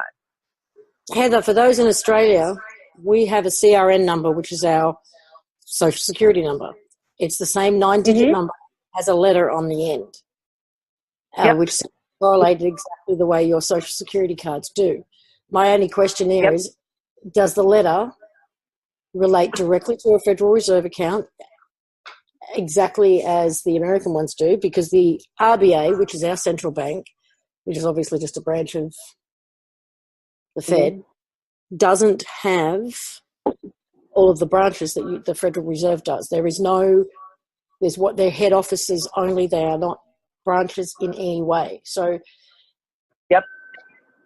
what I would like to do, okay, Lisa, I agree with you. I know the way the money system works is that every single Australian dollar is only cut by how many U.S. dollars they had. That's why U.S. dollars were the Fed or the global reserve currency. Okay. When I went in to do what I did, I froze them so that they couldn't go in and create their own local currencies. Even if they tried, it wouldn't work. All right. So this was, like I said, I believe that on your cards, every single person on this planet is tied to a FedRes account. Now, like I said, you have accounts everywhere, but the FedRes has your Treasury direct deposit too, because Australia has to put you over as collateral to be able to make Australian dollars. So I'm looking right now for England, Australia, and Italy. And when you find one of them, you actually find the formula for all of them. So they have the NIN card or NINO card, the national insurance number in UK, for instance. You have the Codice Fiscale in Italy. I have one of those, so I'm working on that personally on that one. And then you have Australia, like you said, and then one of them has a SIN. SIN is their acronym.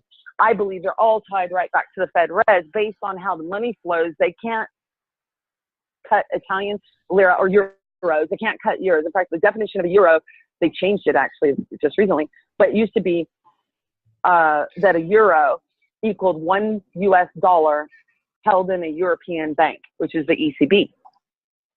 Okay. So I am working on the formulas, Lisa, and all the paths. And there's actually a room, like I said, I put everybody in it with the best researchers I've worked with. Plus I put in a few people who actually are on the inside so that they could watch and see the progress and help with the campaign, saying, look, everyone's responsible. They're going in, they're paying what these debts that really aren't even theirs to pay. They don't exist. They're cleaning things up.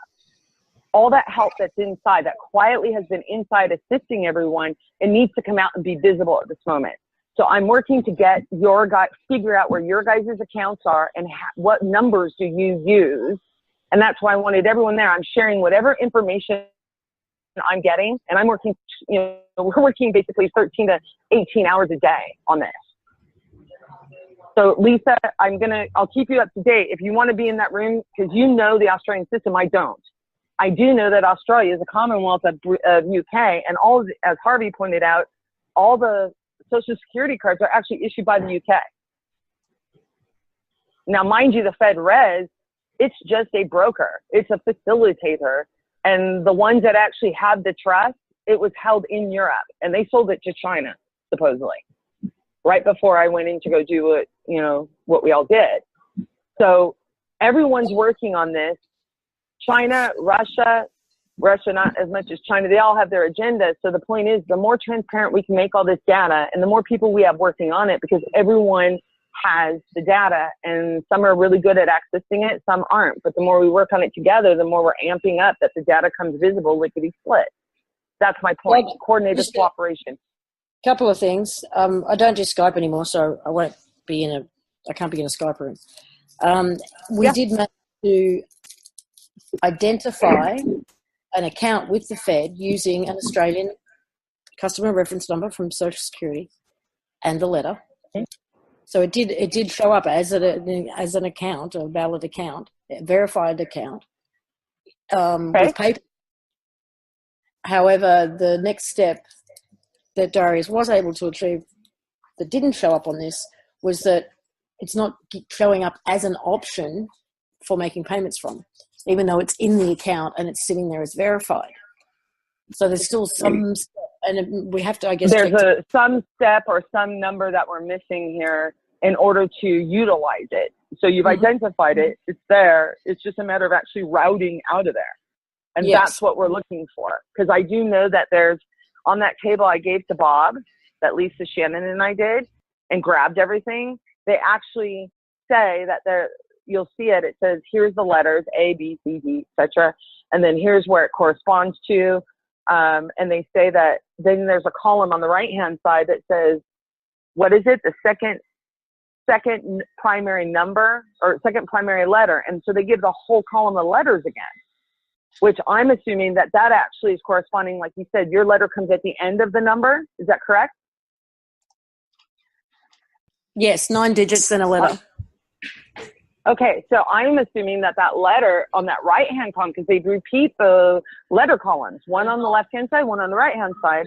I believe that right-hand side is saying the letter comes after the number, that is what the international sides use. But I don't know. I haven't really looked into it, guys, because I've been working on all the legal matters and solutions to the reversals and stuff. So, yeah, I mean, I agree with you. I know that the way the money flows, so do the records and so do their systems. So you have a Treasury Direct account for sure. I just want to answer two questions related to me with PayPal. The first question was how do you use your card with PayPal?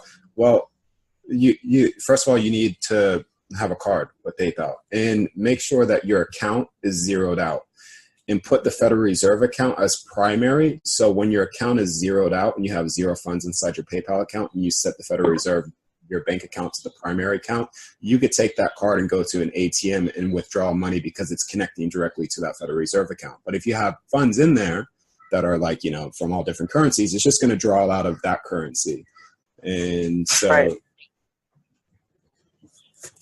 Now, how are you, if you're linking it, they still require you to verify. Like, I know Bob verified with showing past transactions, but now, Bob, don't you have a problem? Didn't you get notified by PayPal that there's a problem with the account linkage? They did a bank reversal, and that's where we were talking about before. I called the financial department, and they said that, you need to call the bank. I said I called the bank, and they are trying to deny that the account even exists. And they said, well, then you got to call the FBI or something, because we know that the account exists. And now they've taken it off of my funding source, so I have to call them tomorrow. And but you don't call the FBI. Why would they even tell you to call you call the Secret Service? They're the ones that deal with all U.S. dollar issues. Okay. That's the thing. So, okay, we'll figure this out, guys. It's everyone's made such progress over the last week. Mind you, this has only been a week, and it feels like 6 months worth of work here. And I know it's because it's attached on to all the work that's been done over the years.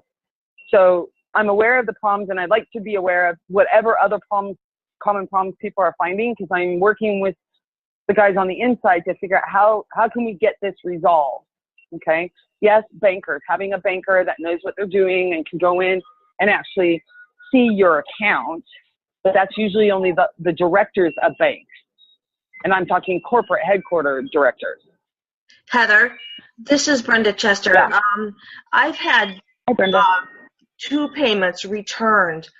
Should I send you that information so that you can look behind it, or what should my next step be?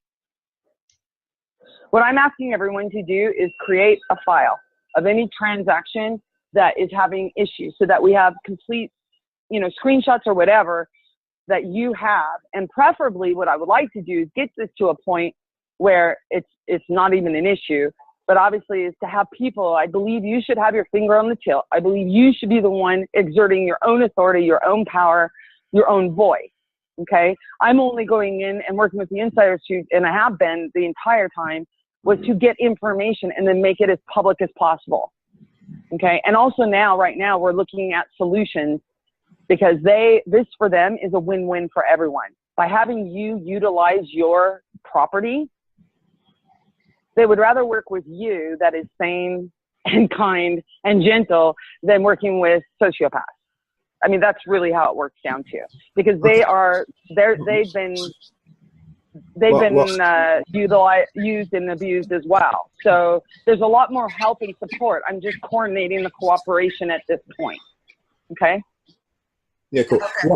One more question that I have. So hold on to it, Brenda. Hold on to it, but make the file and keep the transactions, because I will be going to DC.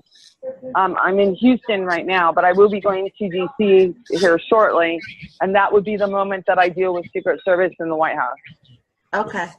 All right, so Heather, we're strictly tied to right now the online, whatever that was that the other guy said, and PayPal right now. So did anybody so far in this chat room, could somebody just unmute their mic and say yes or no if you actually connected your Federal Reserve account to a bank account, or other than PayPal? Did anybody do that so far? Yes. And how do you do that? Because, see, I have verification. I haven't done it yet, but I'm going to do it on Monday, going to try. I have verification that my account exists through PayPal transactions that were complete and stuff like that. So is it just as simple as taking that in as well, also with the routing number, the account number, social security card, and blah, blah, blah, blah, all that other stuff? Is it just as easy as that? Well, what's the process? Well, okay, so out of all the accounts I've gone in to do right now, to all the payments and purchases and things like that, I have been able to go in and actually tie the account, like put it as the primary paying account on some accounts, especially credit cards, phone bills, things like that. And none of them have been reversed. None of them have been returns, nothing. Now there are some banks where they require you to do the 2 deposit verification. Those ones at this moment there's no way to do that unless they will accept some other kind of verification. Yeah. So it just depends on the formatting. In that case, you could take your social security card and scan that through as verification, or if you've already confirmed it with PayPal. Well, not really, because PayPal, mind you, these guys are all following scripts. For them, a social security number is really just an identification. That's it. They don't know that it is an account. All right? So when you send them over an identification, they go, no, we need to verify your account, that it is yours. You have to tell us these 2 deposits. That's usually how they do it. Or show them that you've paid out with this account and it's worked. Those are 2 verifications. But if you send them an ID card with your social on it or the international equivalent, they're going to look at you going, that's an identification card, because that's the script they were given. So we're working on this. Whatever answers that we're searching for right now, they're coming to us as quickly as possible. So just keep asking or keep doing, and all this stuff is making it visible of what to fix or what information to go get. And myself, and there's tons of people, guys, who are actually getting this information together for you, including you guys. By doing what you're doing, you're making visible where the glitches are. And I can tell you right now, the glitches aren't a system glitch. It's a human glitch, because the systems are paying out and they're saying, yes, pay. It's the other side, the FedRes, that's going return, and they have no authority to do that. Yeah. Heather, this is Carm. Yeah. Hi, how's everybody? Hi. Good. I've got a problem with Capital One and also Wells Fargo Dealer Services. And it seems from all of the videos and all of the people I've been watching trying to deal with those 2, they've been pretty stodgy. I just got a letter after a return. They took it. I've got all my documentation and all my screenshots. And they returned it.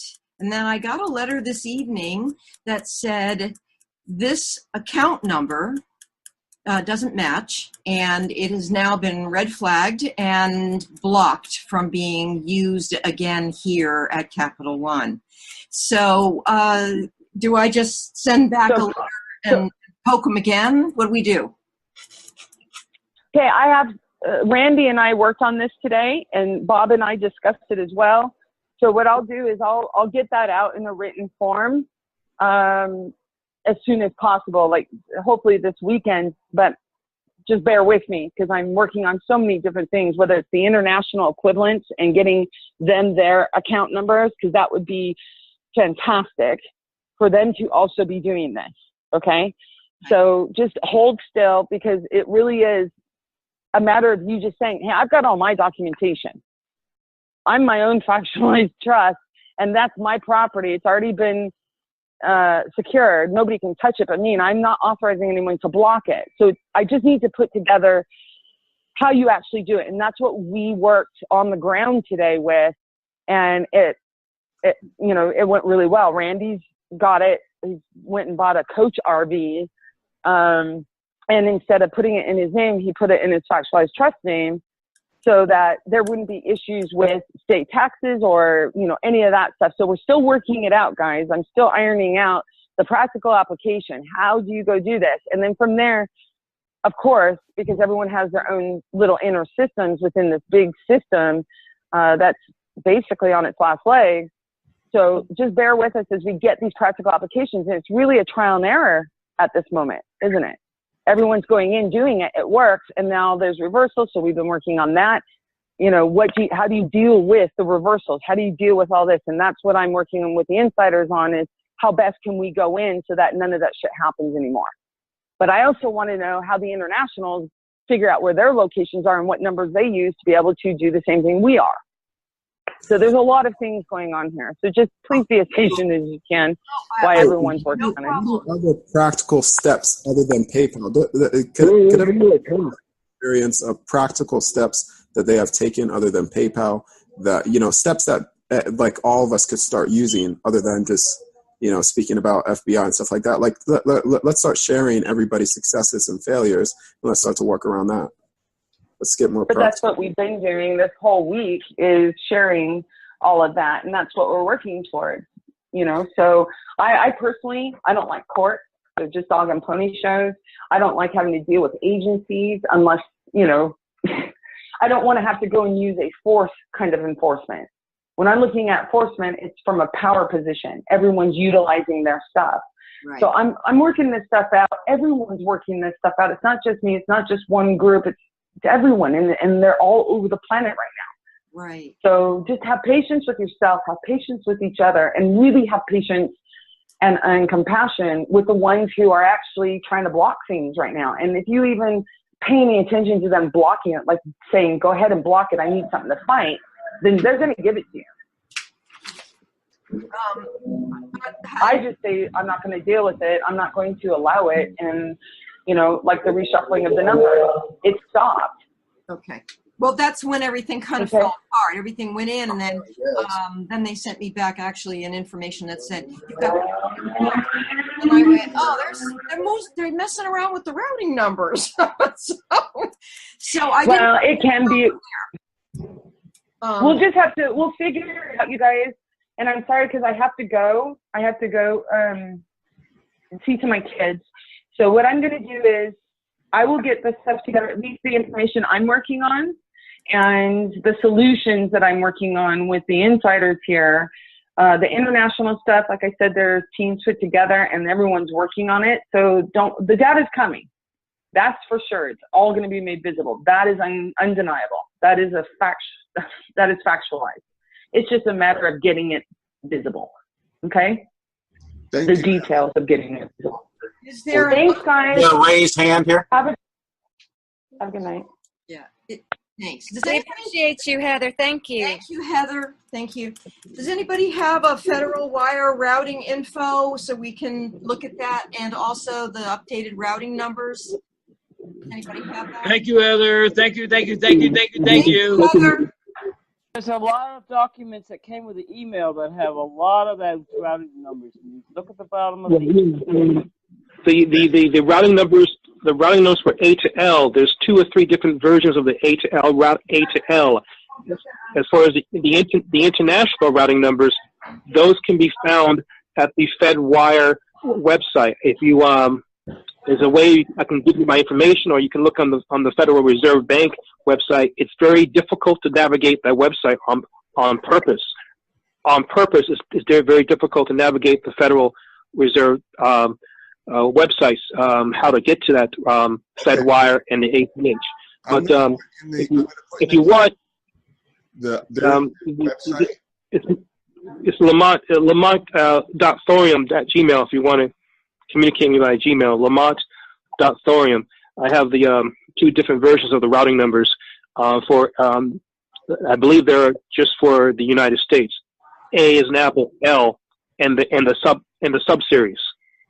So some of them are funding, some are not for funding.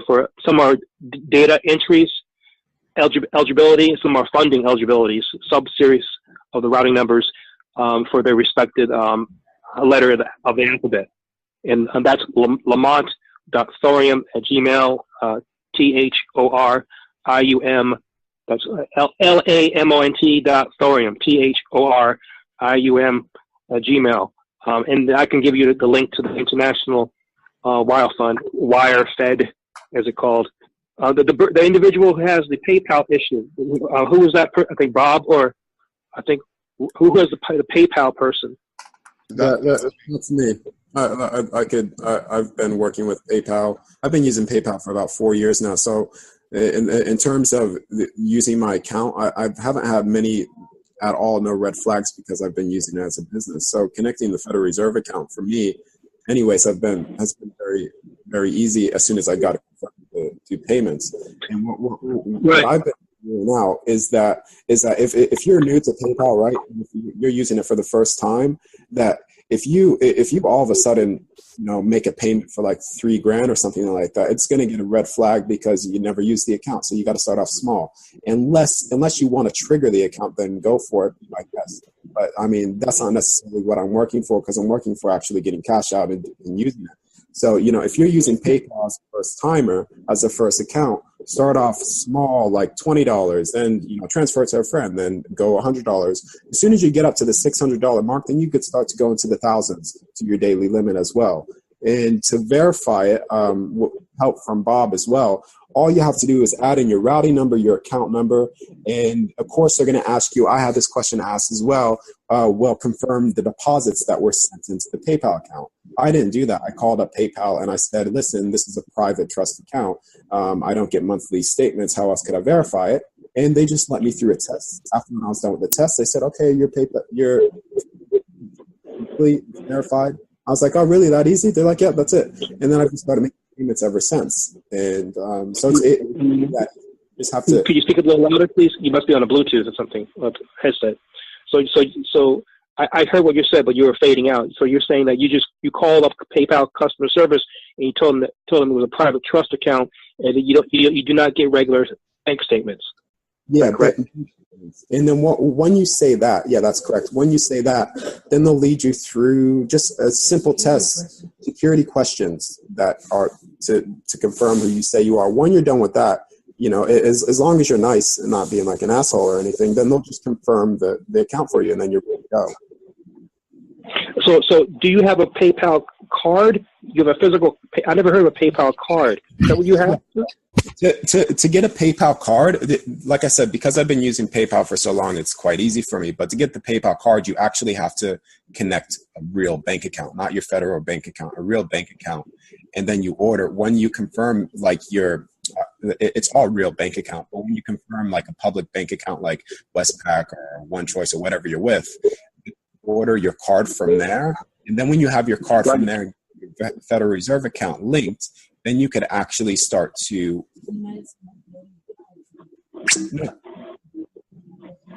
I'm sorry. No, you order a PayPal card, not a bank card.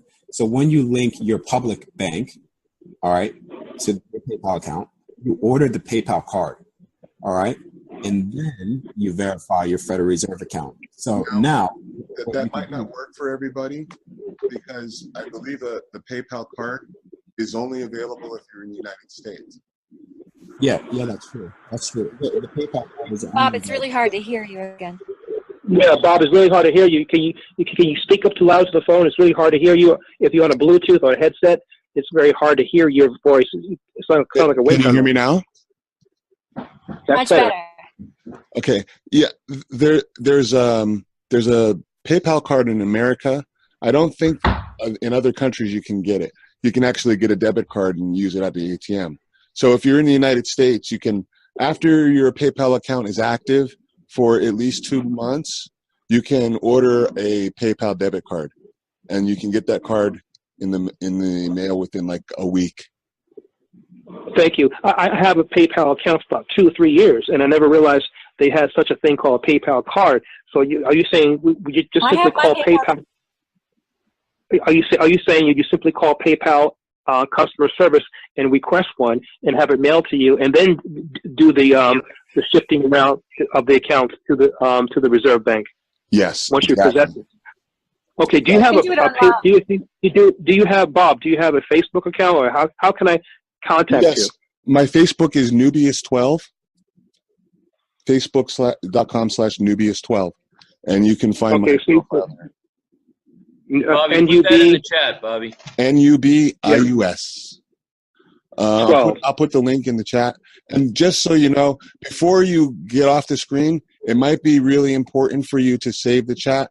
At the bottom of the chat room, there should be a more button, and it'll give you the option to save the chat, because there's a lot of links and really good information there. Okay, thank you. Well, I'm calling in, and I didn't have the Zoom app yet, so maybe somebody can cut and paste and send it to me by email, I guess. Okay. Yeah, but anyway, Bob, is Nubius12? That's it. That's right. That's your Facebook profile. Facebook.com/Nubius12, and I'm putting that in the chat. And now, and if you click on my profile, you can just send me a message on Facebook, and then I can give my information, email address, or whatever you need. I'll do it right now. Yeah. Thank you very much. I really appreciate it. Thank you. No worries. Now, I know a lot of people had their hands raised, and you probably wanted to speak to Heather, but We've been working on this for quite a while, so if you have questions, you could raise your hand again. I know Steve Marvin, you had your hand raised.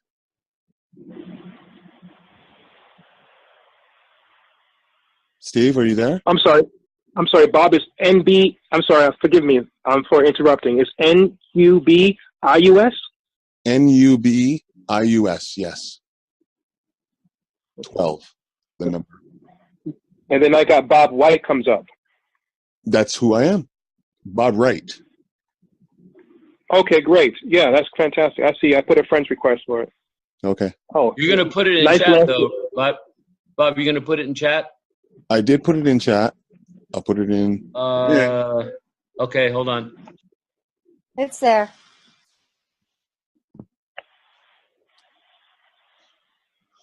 Carmela, you have your hand raised? Yes, sir. Yes, sir. Thank you. And thanks for everybody tonight. Really got a lot of appreciation for all of this focus. I'm not sure which name to use. I think maybe it was covered earlier in the conversation.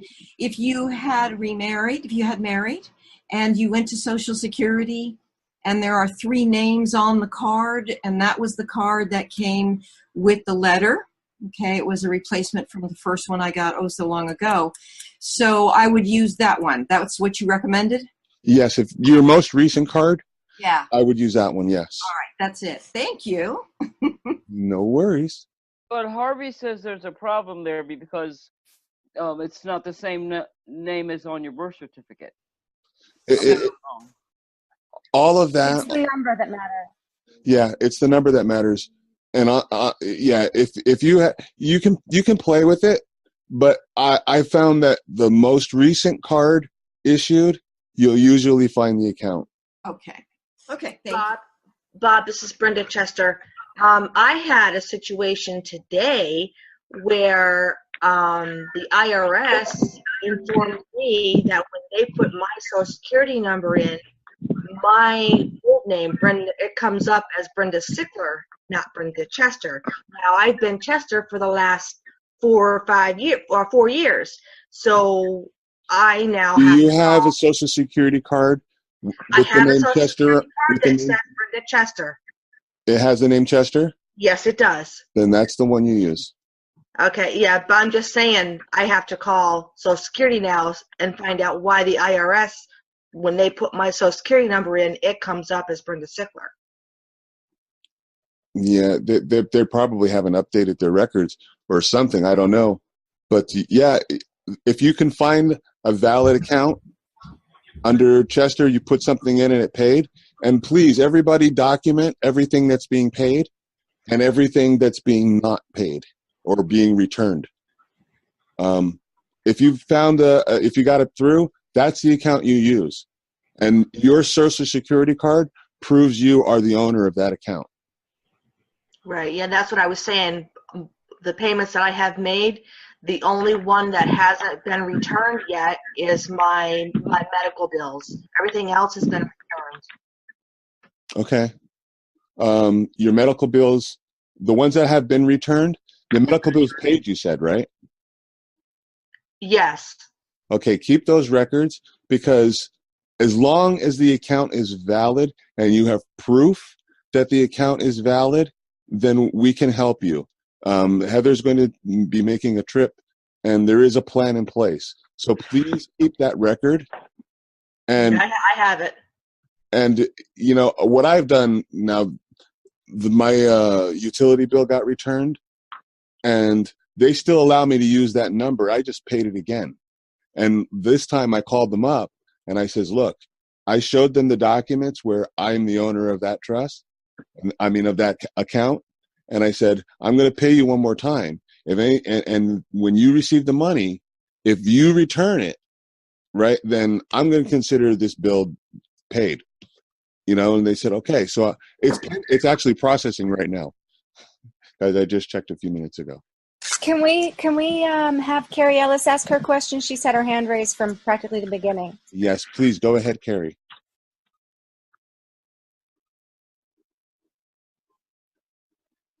Hey, everybody. Can you hear us okay? Perfectly. Cami and I are sitting here. We just are so love hearing everybody and just thank everyone for everything you're doing and for this momentous time in human history, probably one of the most important meetings on the planet ever. So my questions are, most of my questions were answered. And my most basic question is, I know maybe Bob or somebody who's kind of got sort of something laid out in your head. I've gotten rid of like my bills and my debts because I just couldn't deal with them anymore. So what are there any really basic ways? And I do have a PayPal card. I'm gonna follow through on the PayPal suggestions and go for setting that up and calling them because I've had my account forever. But any other suggestions on how, just for a basic person, where do you go to write an e-check?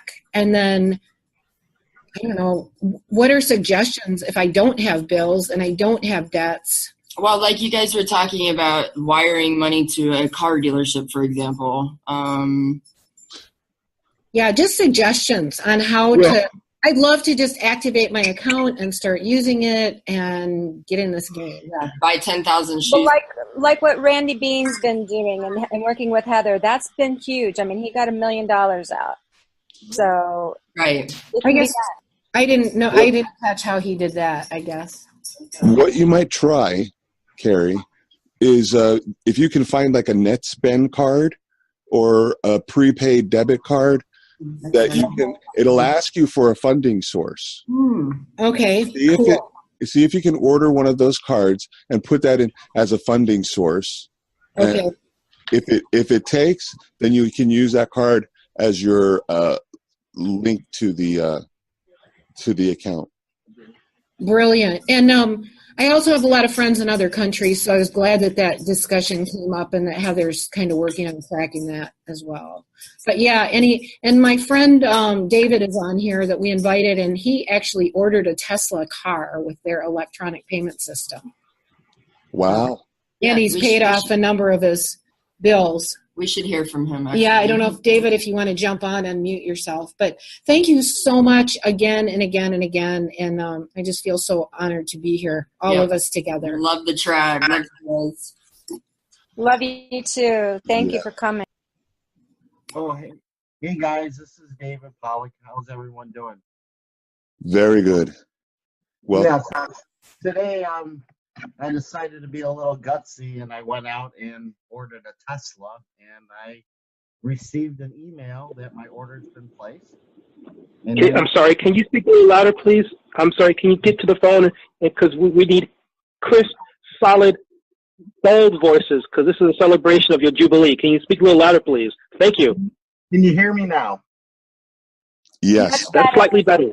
Okay, very good. I'll put my mouth right up to the microphone. So, yeah, today I decided to be a little gutsy and go out, and I decided to order a Tesla. Fading out again. I decided to order a Tesla using the ACH process. And I did. Can you hear me now? Yes, we can. Okay, and I was able to place the order, and I received an email. And then I followed up with Tesla on the phone, and they did receive my order, and I went over some of the ordering details of when I would be receiving my vehicle, and they told me in, 2 to 3 weeks from now. So I'm very happy about that. And I've also paid a Discover card, which cleared, and not only cleared the account, but my balance was updated to a zero balance and restored my full credit line. And I also paid off a Target card, merchandise card, and that was paid off with a zero balance now with the full credit line restored. So I'm very happy. Congratulations. Awesome. Congratulations. If I can chime in, just to give you an interject, this is what Harvey was saying about tag teaming, because here you are, we're a very motley crew, if you will, a very motley crew of people here from different experiences and innovative solutions, or seeking these solutions. And one of them was, I had this 10 days ago, and then Harvey chimed in, and he kind of confirmed it, that you can tag team with each other. Someone who has a higher credit rating, who, as this gentleman has, can take his credit, pay off a PayPal thing, and we know this is fraudulent corporate commercial fiat paper, which is not backed by any gold, any resource, or by, just by our surety, and find someone he trusts, pay off a PayPal or a Cash.com, receive the funding, cash out, and give it back to him, and then someone can actually use those federal debt notes, FRNs, to do what they need to do: pay off a mortgage, pay off a hospital bill, to pay off, prevent a foreclosure action, and then that, of course, because you have your routing number and you have your disbursement routing number that Heather provided us from New York, a major master key routing number, you can actually discharge that credit card from that obligation to pay it with federal debt notes, because you have your account number, you have your routing number, and you can just complete the cycle in step and repeat. Yeah, cool, man. That's awesome. I honestly feel this. I feel that now we're actually talking more about practical stuff that's actually going to help people make payments and stuff. I feel like the last 2 hours we're just going around in circles about FBIs and things like that. But keep on sharing what you're sharing, because it's good. We're actually talking about practical stuff that will start working. So now you guys have been successful with PayPal? Yes, we have. All right, so they refused mine because they didn't put the two little deposits in. Just call them and say, I'd like to verify my bank. And they'll run you through a series of questions from the public records. Is this street associated with you, blah, blah, blah. And you verify, and then they'll confirm the account. Has anybody used Venmo? No, I haven't used Venmo. Yes, I have. Yes, Venmo is, not only Venmo has been used, but they're overwhelmed with those cards that have been either placed on hold or pending payment, because they've been overwhelmed for the past 2 weeks or so, maybe longer than that, with, I guess, people using the ACH process. That the pickings are very slim. I mean, you can get some things, but I'm actually in the process of using that too. The pre-owned cars or the automobiles. No, the Venmo is a way of paying, transferring money from one person's account to another. Oh, okay. Pardon me. So it's VENMO. As I understand it, Venmo was just purchased by PayPal. Huh. And PayPal is owned by Google. Oh, also, guys, my escrow doesn't go anywhere. It's escrow.com that goes somewhere. So if you guys are trying to look at that, it's escrow.com, not my escrow. It doesn't lead anywhere. So escrow.com, we can go ahead and maybe I can pay for the house that way? Yeah, well, see, I'm not sure, because I haven't used escrow. I've just been using PayPal. That's what I've been trying to figure out for the past 2 hours, but we just run around. Can you post that? Did anybody actually use a bank account yet? Did anybody use anything besides PayPal or escrow or direct debit? Did anybody connect anything to a bank account? Just yes or no? No, that's what I was asking earlier. Can we make our own checks? Because you can go to Staples and get check stock, and then there's a check program, and use your Federal Reserve account and cut a check from there and deposit it into your local bank. Yeah, exactly. See, that's the stuff that I was trying to get answered, but we just been going around in circles for 2 hours. So if we could get some more practical stuff and actually get things done, I think it will be a lot more easier than just... Well, I got the program, so I'm just going to go tomorrow to get some check stock, and I'll just do that. One of the things you might want to consider is if you have a way to pay online, a lot of these companies have an online payment system, and you just have to sign up for it. And once you get one successful payment through, take that record so that you can prove that the account exists, and then you might have other options with your bank to negotiate, because most of the banks will not allow the Federal Reserve numbers for individual accounts, because Federal Reserve, quote unquote, only deals with corporations and banks. So once you have that but we are, see, Rob, we're actually individual bankers. Right, exactly. So, in fact, we are banks. And when you have proof that you are, that the account exists, then you have means to go to the manager and just escalate it until you can find someone who will recognize that the account is real. Because this is really important. There's a lot of people who are doing it, and you can find workarounds around it. And we're going to be sharing that. I'm going to let everybody know. I'm going to put it in the chat. If you have issues or questions, or you have documentation that you want to get to Heather, please send me an email, or you can contact me on Facebook. The link is in the chat. I'm going to type the link of my email address. It's Nubius12, NUBIUS12 @gmail.com. Mark Walsh, you have your hand raised. Sorry, had to unmute. Okay, thanks for taking this, Robert. So I understand how you're doing the PayPal, and when they do the verification, you can call them, and then you verify over the phone with them. Now, if you want to use the debit card, because I know this conversation didn't quite get finished because other people started asking questions, and I didn't hear the end. To use the debit card, do you have to remove all other accounts off of your PayPal? No. Okay. What you do is you make it your preferred payment method.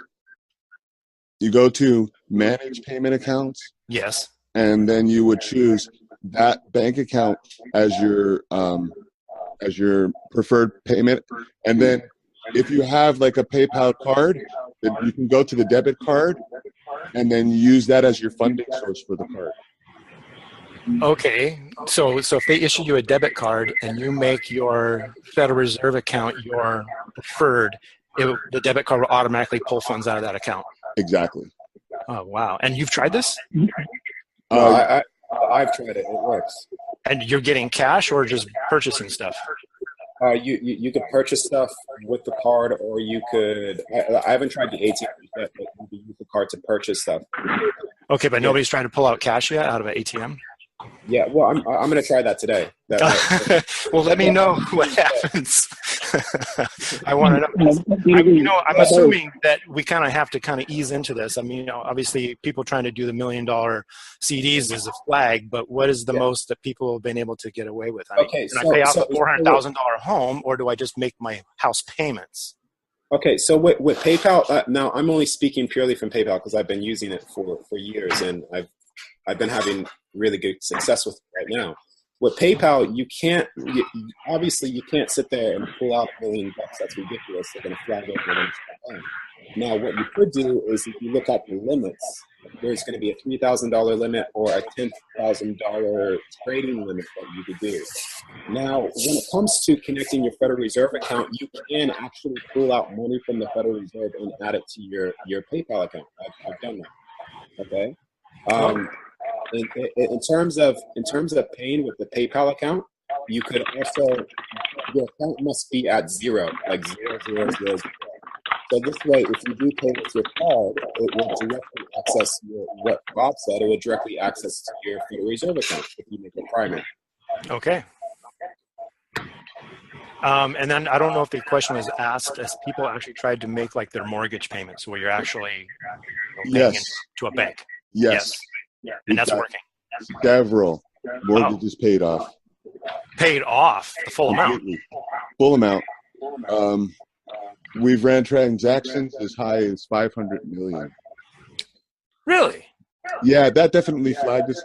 Our goal was to flag the system, okay, so that we could see what was working and what was not. And basically, it was all the government tried to get involved, but they couldn't deny that the funds were there. Transaction, actually completed. Now, I heard somebody said that somebody was successful at getting $1 million out. Is that correct? Oh yeah.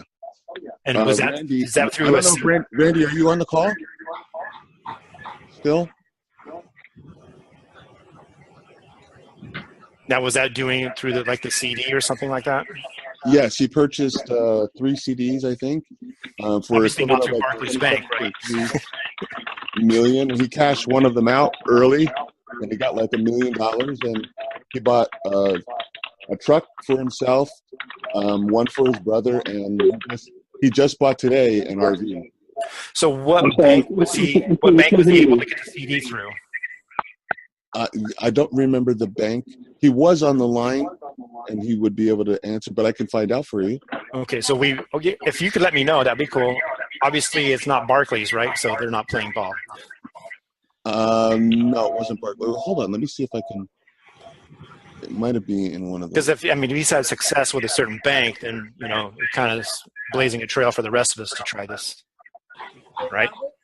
Yeah. He's the one that Heather was just talking about before she hopped off. Oh, okay.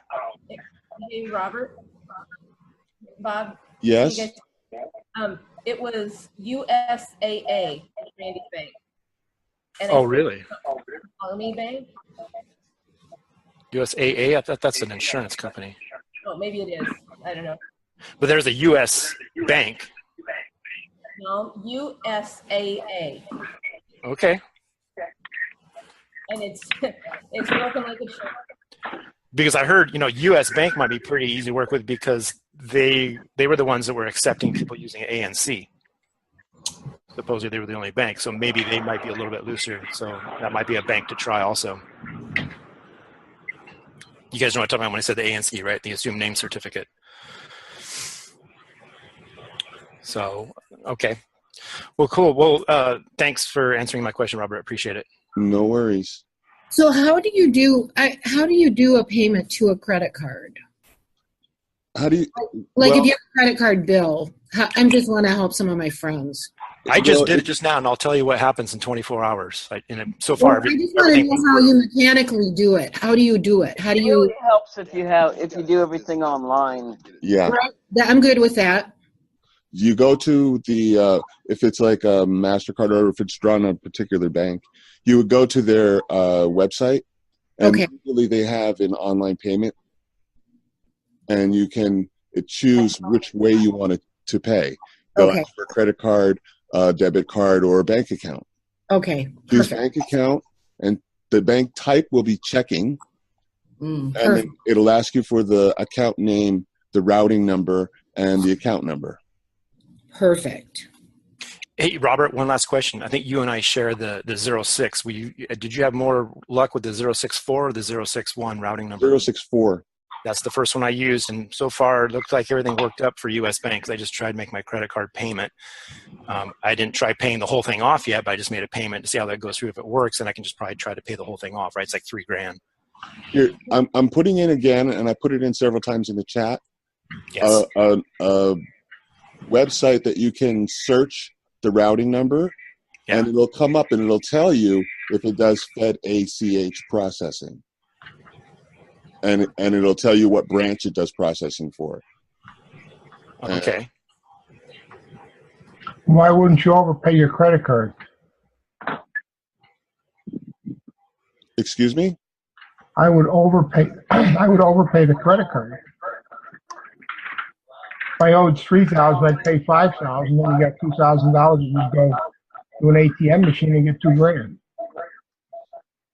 Yeah. I would say experiment with it, guys. Play with it. Yeah, I mean, this is all new, right? We're all figuring this out together. Yes. Bob, yes. Sorry to interrupt, Mark Chester. Just want to let you know that I retried with that other New York routing number, the 50466, and it went through for Capital One. Perfect. Good. You mean the 021? You mean the 021050466? Correct. That's the key. That's the disbursement routing. But Ally Bank still is not recognizing either. Well, did you try to resubmit it? Yes, right after I got done resubmitting to the Capital One. Okay. You might have to end up calling them and asking that, because the account is valid and you found it. Because they probably put a block on that routing number for your funding source. And now I never recognized either one at all. It comes up immediately saying invalid routing number. May I just make a suggestion? There's a lot of echoing going on. Please, everybody, mute your mics so that this can clear up. Thank you so much.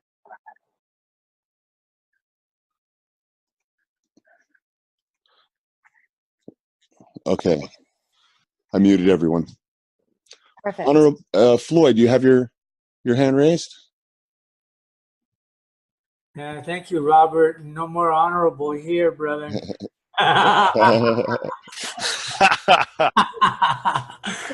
It's inherent now.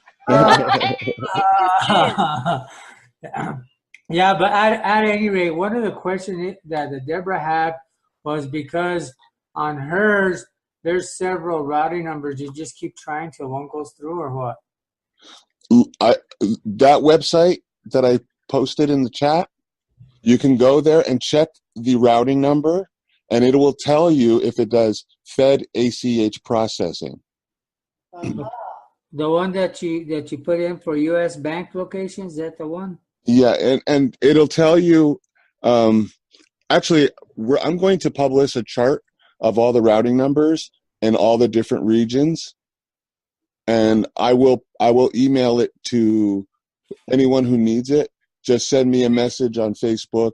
I'm going to post it publicly on Facebook, so if you want, you can friend me on Facebook. That link is also in the chat room. It's facebook.com/Nubius12, NUBIUS12. Cool. You're already my buddy on Facebook, bro. Yeah, I know, Blake. All right, man. Thank you so much.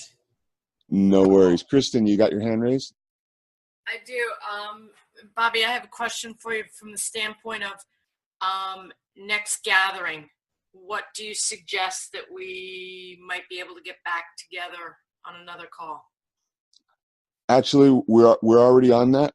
What we're going to do, if you want to be included on the next call, please send an email to either myself or Kristen Kasabucky, and we will add you to the list, and we'll send out the invitations, and it'll probably be within a week, next week. Does that sound good for everyone? Oh. Yes. Okay. Oh.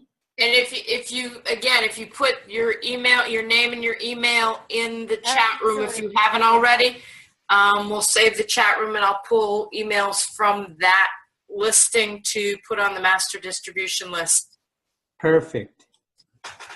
Thank you. Any other questions? I have one more question. Go ahead, Floyd. When are you scheduling a party at your place so we could all get there? Kristen's the party planner. Ask Chris. Okay. Any other questions? Now, for those of you who are recording, you make that once we have that compiled, we are going to publish it everywhere. Lisa, I'll make sure you have a copy of it if your recording doesn't go, or if anybody doesn't have who's recording right now, if it doesn't take, there's always a backup. We're going to put this out, and we want to make it viral. We want everyone to understand what's going on and to put their finger on the till, like Heather said. Bob? Yes. I've got a question. I have the F for Atlanta, and I tried the various numbers using your link and other people's for the different routing numbers, and none of them, they all come through with the message that it's not valid. Please check check with your bank. And you talked about if I go on the main page for each routing number. There's a funds transfer status, and it says eligible. Then there's also another one that says book entry securities transfer status. Some of them say ineligible, some of them say eligible. What I don't know is what does the book entry mean? Does that have anything to do with what we're talking about? What you're looking for is Fed ACH routing. And the number that's been working for most people is 064 000 101. Can you repeat it one more time? I'm sorry. Yes, 064 000 101. Great. And is that just a master routing number? That is the routing number for the Federal Reserve Bank of Atlanta that does the Fed ACH routing for the main branch. So the main branch, that 061 number, if that's they are the ones that do the Fed ACH, which is automated clearinghouse transactions. That's actually where my account is. I also have an F. Okay, Hey, and so, Oh, go ahead. well, I was just wondering why it doesn't come up on the, oh, I see the fourth, but, okay, so now I did get it, so I put something else in. And where is it, on that, just because I'm trying to put together a list of everything that everybody's talking about and put a recipe together. I'm sure the people will do that as well on IUV. So for some people who may be having other troubles, or if they can extrapolate it for European or other countries around the world, I wanted to take screenshots so people know where to look. So when I'm looking at the 46 ending in the number ending in 46, where on that page that it comes up is it telling me that it has the ACH? It's not part of their columns of data, is what I'm saying. If you put that number in on the U.S. Bank locations and you do check routing number, you put that number in, and it will take you to a page if that number is valid. I'm going there now. But Robert, it will say right under it. Oh, I see, right at the very top. Okay, got it. That ACH routing. Okay, great. Robert, if like I have 5 Social Security cards. The first one doesn't have any number. It's back from 60s. Then I had another one that had an F and a series of numbers. Then I got another one that had an F and a series of numbers. And the last 2 were G's. So when I try to use the F number, it didn't work because they, I guess what they did is they graduated into the G is Chicago, I believe. And when I try the F, it just kicks it back. But today I did one with Target. It kicked back my G, but it accepted the F.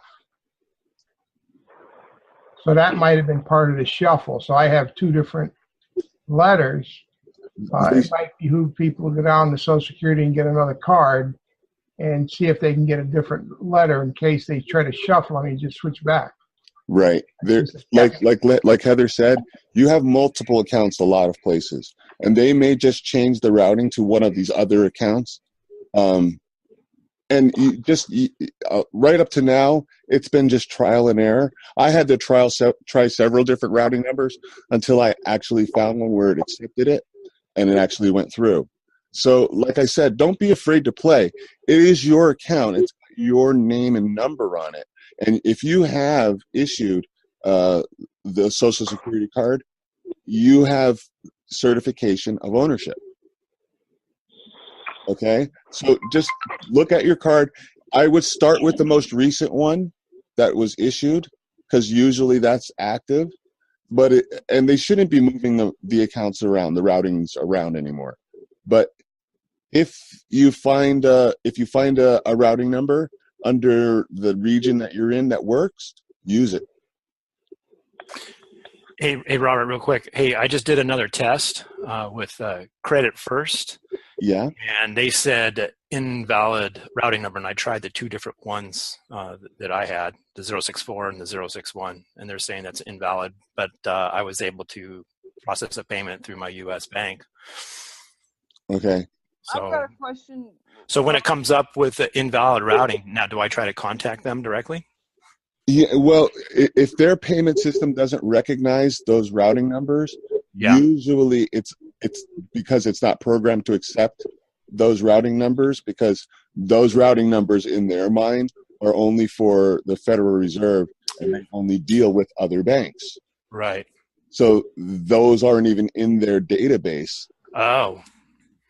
So how do we work with those ones then? I don't know. I've actually spoken to several places that they wouldn't accept or recognize that number, and they Googled the number and they see, well, our system, it's not in our database. Oh. You might. Well, I'll just get the PayPal card and I'll use my PayPal card number. Yeah, that's what I've been doing. I've been working around it. Yeah. Okay. All right. Done. Thank you. Bob? Yeah? Oh, I'm sorry. Go ahead. No, I didn't want to skip the line. I'm sorry. You have somebody in the pool to call? I didn't want to skip the line of your... Yeah, well... Did you call? Go ahead. No, you're on. Go ahead. Ask your question. Has anyone, or have you had worked a... sort of like a separate team or extension team, a collateral resource for people who are very versed in defending on paper, but as well as orally, a practice team who can set up some talking scripts. Remember that we're working with people who are collecting a paycheck in order to prevent us from accessing our accounts. Remember, they're collecting a check to pay their bills too, and they're zombies, and they're by threat of losing their jobs. They're looking to deny and restrict access to our accounts. Has there been any conversation about a team on our side of the fence where we can create a script, and I'm doing that very well, a offensive or defensive script where, like I mentioned to the Barclays people, that they are there to facilitate, the transactions, or with my utility bill or with my phone bill. I mentioned to them that I reserve all my rights and that I'm protected under the Consumer Affairs Act. I'm protected under the Fair Debt Collections and Practice Act, and that if you reverse this payment and it's already been effective, it has already been confirmed, then every prior payment that I made with federal debt notes, I want that returned back to me. Things of that sort, like a script of offensive dialogue, so that we can say to these people orally or in paper, as well as that we are, the certificate of ownership, things of that sort. Right. Actually, I thought we did include, if you received the email, but if you received the invitation by email, you would have those documents attached to the email. If you didn't receive that, because there is a version of the certificate of authority, and next week we'll go over each of those documents and how you can use that if you have any kind of reversal or something like that. And you basically can prove that the account exists and that you're the owner of the account. But if you have a processed payment, then that's absolute proof that the account exists and is in your name. They can't tell you otherwise, because if they accept the payment and it goes through and processes and your balance goes down to zero, that would not be able to clear the automated clearinghouse if there was not an account with your name and your account number that you've identified. Okay, absolutely. I've been doing my documentation and doing screenshots to that effect of all my all my settling. I call it settling the debt. I call it settling the debt. I don't use the word money or paid, because nothing's been paid because there's no money to exist. I'm just settling the debt and zeroing out the accounts. But this fractionalized documents, or the bailment agreement, is that something that can be emailed to me, or is that part of the documents? Those are all part of the OPPT filings, and they were filed on the behalf of everyone. And when you... Oh, okay. Yeah. So it's already done. You don't need to do a UCC or anything. It's already been done. Is it possible to see a copy of that document? I can shoot you a private message email and do that offline. Just go on Google and type in OPPT filings, and you'll see several links where you can download them. But like I said, there was an email that went out. If you send me your email address, I will forward them to you. Okay, well, I'll do it through your private messenger, or I'll do it by your email, nubilis12@gmail. Great, thank you. All right, no worries. Hi, Bob. Yes. I just want to thank you very much. This is BZ again. And for the last person who was speaking, they can get all the OPPT at IUB if you want them. But anyways, the account number you gave me worked because I just created a USAA certificate of deposit for $500,000. Awesome. And you used it through their payment system? I did. I went and said I have an account with them, and I have a checking account and a savings account, and I wanted to add another account. So that's what I've been trying to do for a couple of days now, is use all the other Atlanta routing numbers. Anyways, I used the one you gave me, and it added the account, and then I went through the process and selected. It's been years since I've done a CD, so I had to kind of fiddle through it. But anyways, I got the big one, the jumbo one, and the initial deposit is $500,000.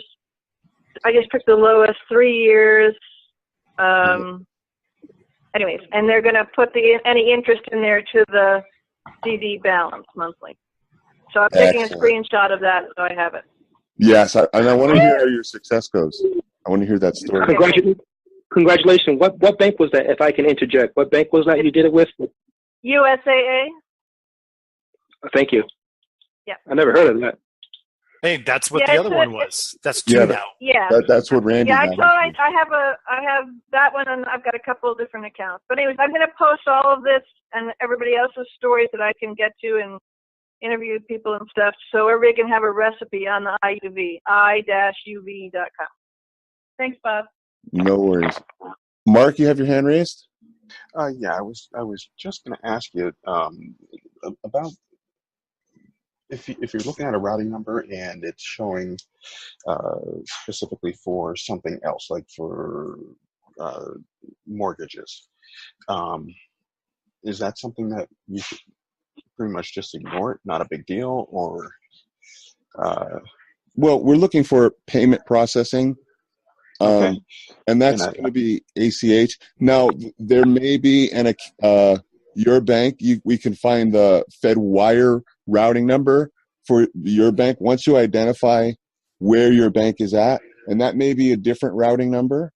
And another thing is, if they're asking, like, if you're going to connect to a bank or your regular bank, they're going to want to know a billing address. And what they've been doing is to keep people from confused. If you use the billing address where you're processing your ACH payments, the billing address may be different than the routing address, than the ACH routing address. And if you don't have the correct billing address and you submit it to that same, it'll kick back as invalid. So Heather's working on all of the billing address lists for the Federal Reserve banks for the various different regions.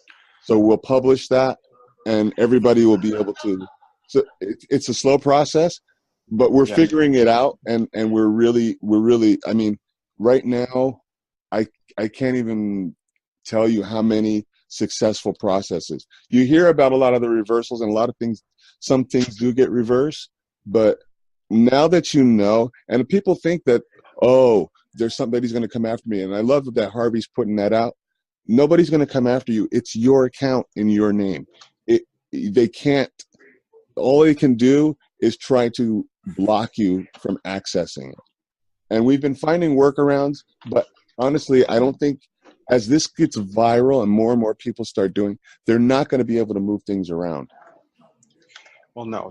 Once we hit that critical 2% of the population, they're just done. There's not going to be anything that they can do to stop it. Well, you know, in the past, when people were doing the A for V and doing the paper, and some of them were doing EFTs and finding out their account was there, it was like maybe one or two people, and it would work for a while, and then it would get kicked back, and nobody was really accessing. within the last week, we have over 100,000 processed transactions successfully gone through. I've never seen any other system, A for V otherwise, that had that much positive success result. We got like 90% success. Well, let the good times roll. So I did most of mine by phone, if I can say. I did most of my contact with a human being, and five of the discharges were done by phone, and 2 were, of course, the PayPal and the Berkeley. They were done online. But now I'll do the online USAA. I think it's called USAA Bank. So that's not bad. I never heard of that bank before, but I spoke to a human being, and one of them was a court administrator, accepted it over the phone through their process. But my question is, have you had any EFTs done either by phone or by EFT for someone who has a court issue or a lien or any type of a, like one of those, a fine or like a traffic ticket or whatever, Well, I think a judgment? The EFTs are processed through FedWire. So if you could find the routing address that processes FedWire for your region, that might work. And then just forward that information to that entity. Right. But I haven't tried it, and I know that people were using EFTs before, and they were finding their account. So there is a routing number for your region that does FedWire transactions, and that's the number you have to find. Yeah, funny thing is that the chief clerk of the court, and where I live, they accept and they're familiar with the IRS 1040 and 1099A, the IRS forms for releasing of funds and the 1099 OID process in the courts, and I think they may be interested in this process too.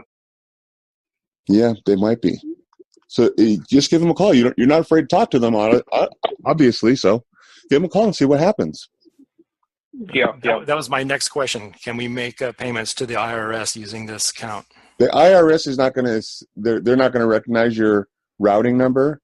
Okay. But a lot of the credit card. So you could just pay it off if you can get your debit card funded under that account, and just call them up and pay it, because they're not going to recognize that routing number. They're not even going to try. They know it's there. Oh, okay. So use like the PayPal card, like you were saying. Yeah, but I honestly, they're not going to be around much longer. Okay, so now you're talking about the billing address that we need is going to associate with the routing number address, which is, mine says it's Atlanta. So that's the information we're trying to get. Right. You want to find the FedWire. And so that's not published yet, but that's what Heather's working on. Yeah. Okay, cool. And then she's going to post that information, right? Yes. Okay, awesome. Thanks. Suzanne, you have your hand raised? Yeah, just a quick question. That number that you gave, that 064 or whatever, will that override the one? Like, I have 4 choices of 4 different ones. Can I just use that number and forget looking at my my personal? Well, what's the letter on the back of your card? It's an E. Richmond, yeah. Richmond? Mm-hmm. I think that's 05100000033 or something like that. Okay, when you said that 164 or whatever that number, I was wondering. No, it's for Atlanta. Oh, that's not just universal for No, Atlanta. that's for Atlanta. Those are the Fs, right? That's for the Fs, yeah. Great. Well, I'll just have to experiment around with the 4 different ones I've got. Can't wait. No worries. Mark, you have your hand raised, or is that from before? No, that's new. I just spotted it and posted in the chat a link for FedWire routing numbers. There you go. Okay. We're going to probably wrap this up. We will be meeting again next week. I will send out the invitations, and I will post it on. Actually, I'll send out the invitation. I only have room for 100 participants, and we got pretty close. We got to 60 some. So as this information gets out, because once we start posting this video of the recording of this call, I imagine it's going to increase. So if you want to be contacted by email, then please send me an email, contact me on Facebook, or if you have already received the invite by email, you can look through all those documents. We're going to be talking about them next week. And if you save the chat, it would be helpful, because once you close it and it won't be on the recording, the chat doesn't go through even on the video. So please save your chat at the bottom of your screen, and you can look up all of those links and go through it and put it in a nice text file for you. And thank everyone for coming. Please go out and do. Lisa, I think you got it right, because I did speak with Heather, and I believe all the accounts are somewhere in the U.S. Fed or Australia. So you might want to try finding your account by using that letter, the same letter system for America, and maybe you might find one of your accounts. But if you do, please let us know, and then you'll figure out the formula. Well, I've just heard that some have got a letter that doesn't correspond. Oh, really?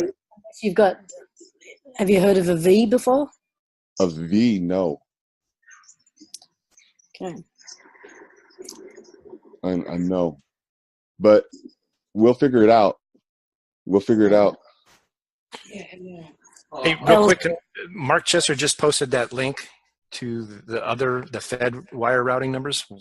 Now, those are different than the other ones? I don't know. I didn't click on it. Oh, okay. Mark, you still there? One of them was the update. Yes, I am, and yes, they are. Now, can you use that as a routing number also? I'm not quite sure how that one's going to work.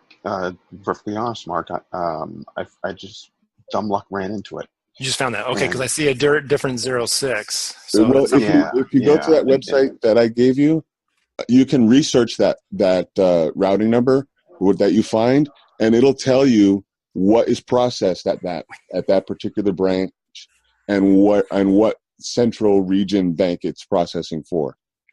Okay, cool. Thank you. Kristen, you have your hand raised? Bobby, I'd just like to thank you for pulling you, Heather, and others together to make this call happen. With lots of love to you for everything you're doing and everybody else is doing. It's amazing. So thank you so much. I'm with you there, girl. Thank you. All of you. Everybody do. It's if you understand what was said today, you've been given your inheritance, and you can find it and access it, and it's yours. Don't let anyone tell you otherwise. Don't let anyone tell you that you don't have access to this account. It has your name on it. You have absolute proof that it belongs to you. And nobody's even mentioned. That's right. Well, thank you very much. Thank you very much, Bob. I'm signing off. This is Lamont signing off. I really appreciate everyone here. Many blessings, and I hope to contribute my experience and my expertise as it may come forward. Yes, and document your success and share with each other what works for you and what hasn't. Because the more people that we get doing this, the easier everything's going to become. I'll actually, in the next email for the next phone call, I'll send out a distribution list to everybody, so you will have the name and emails of everybody who was on this call. Thank you. Perfect. Awesome. Okay. Thanks, everyone. Thank you all. Thank you, everyone. And everyone, good night, and God bless. Have fun. Thank you. Thank you. It's so wonderful to meet. Wonderful. See you next week. Blessings. Thank you. Good night, all. Thanks, everybody.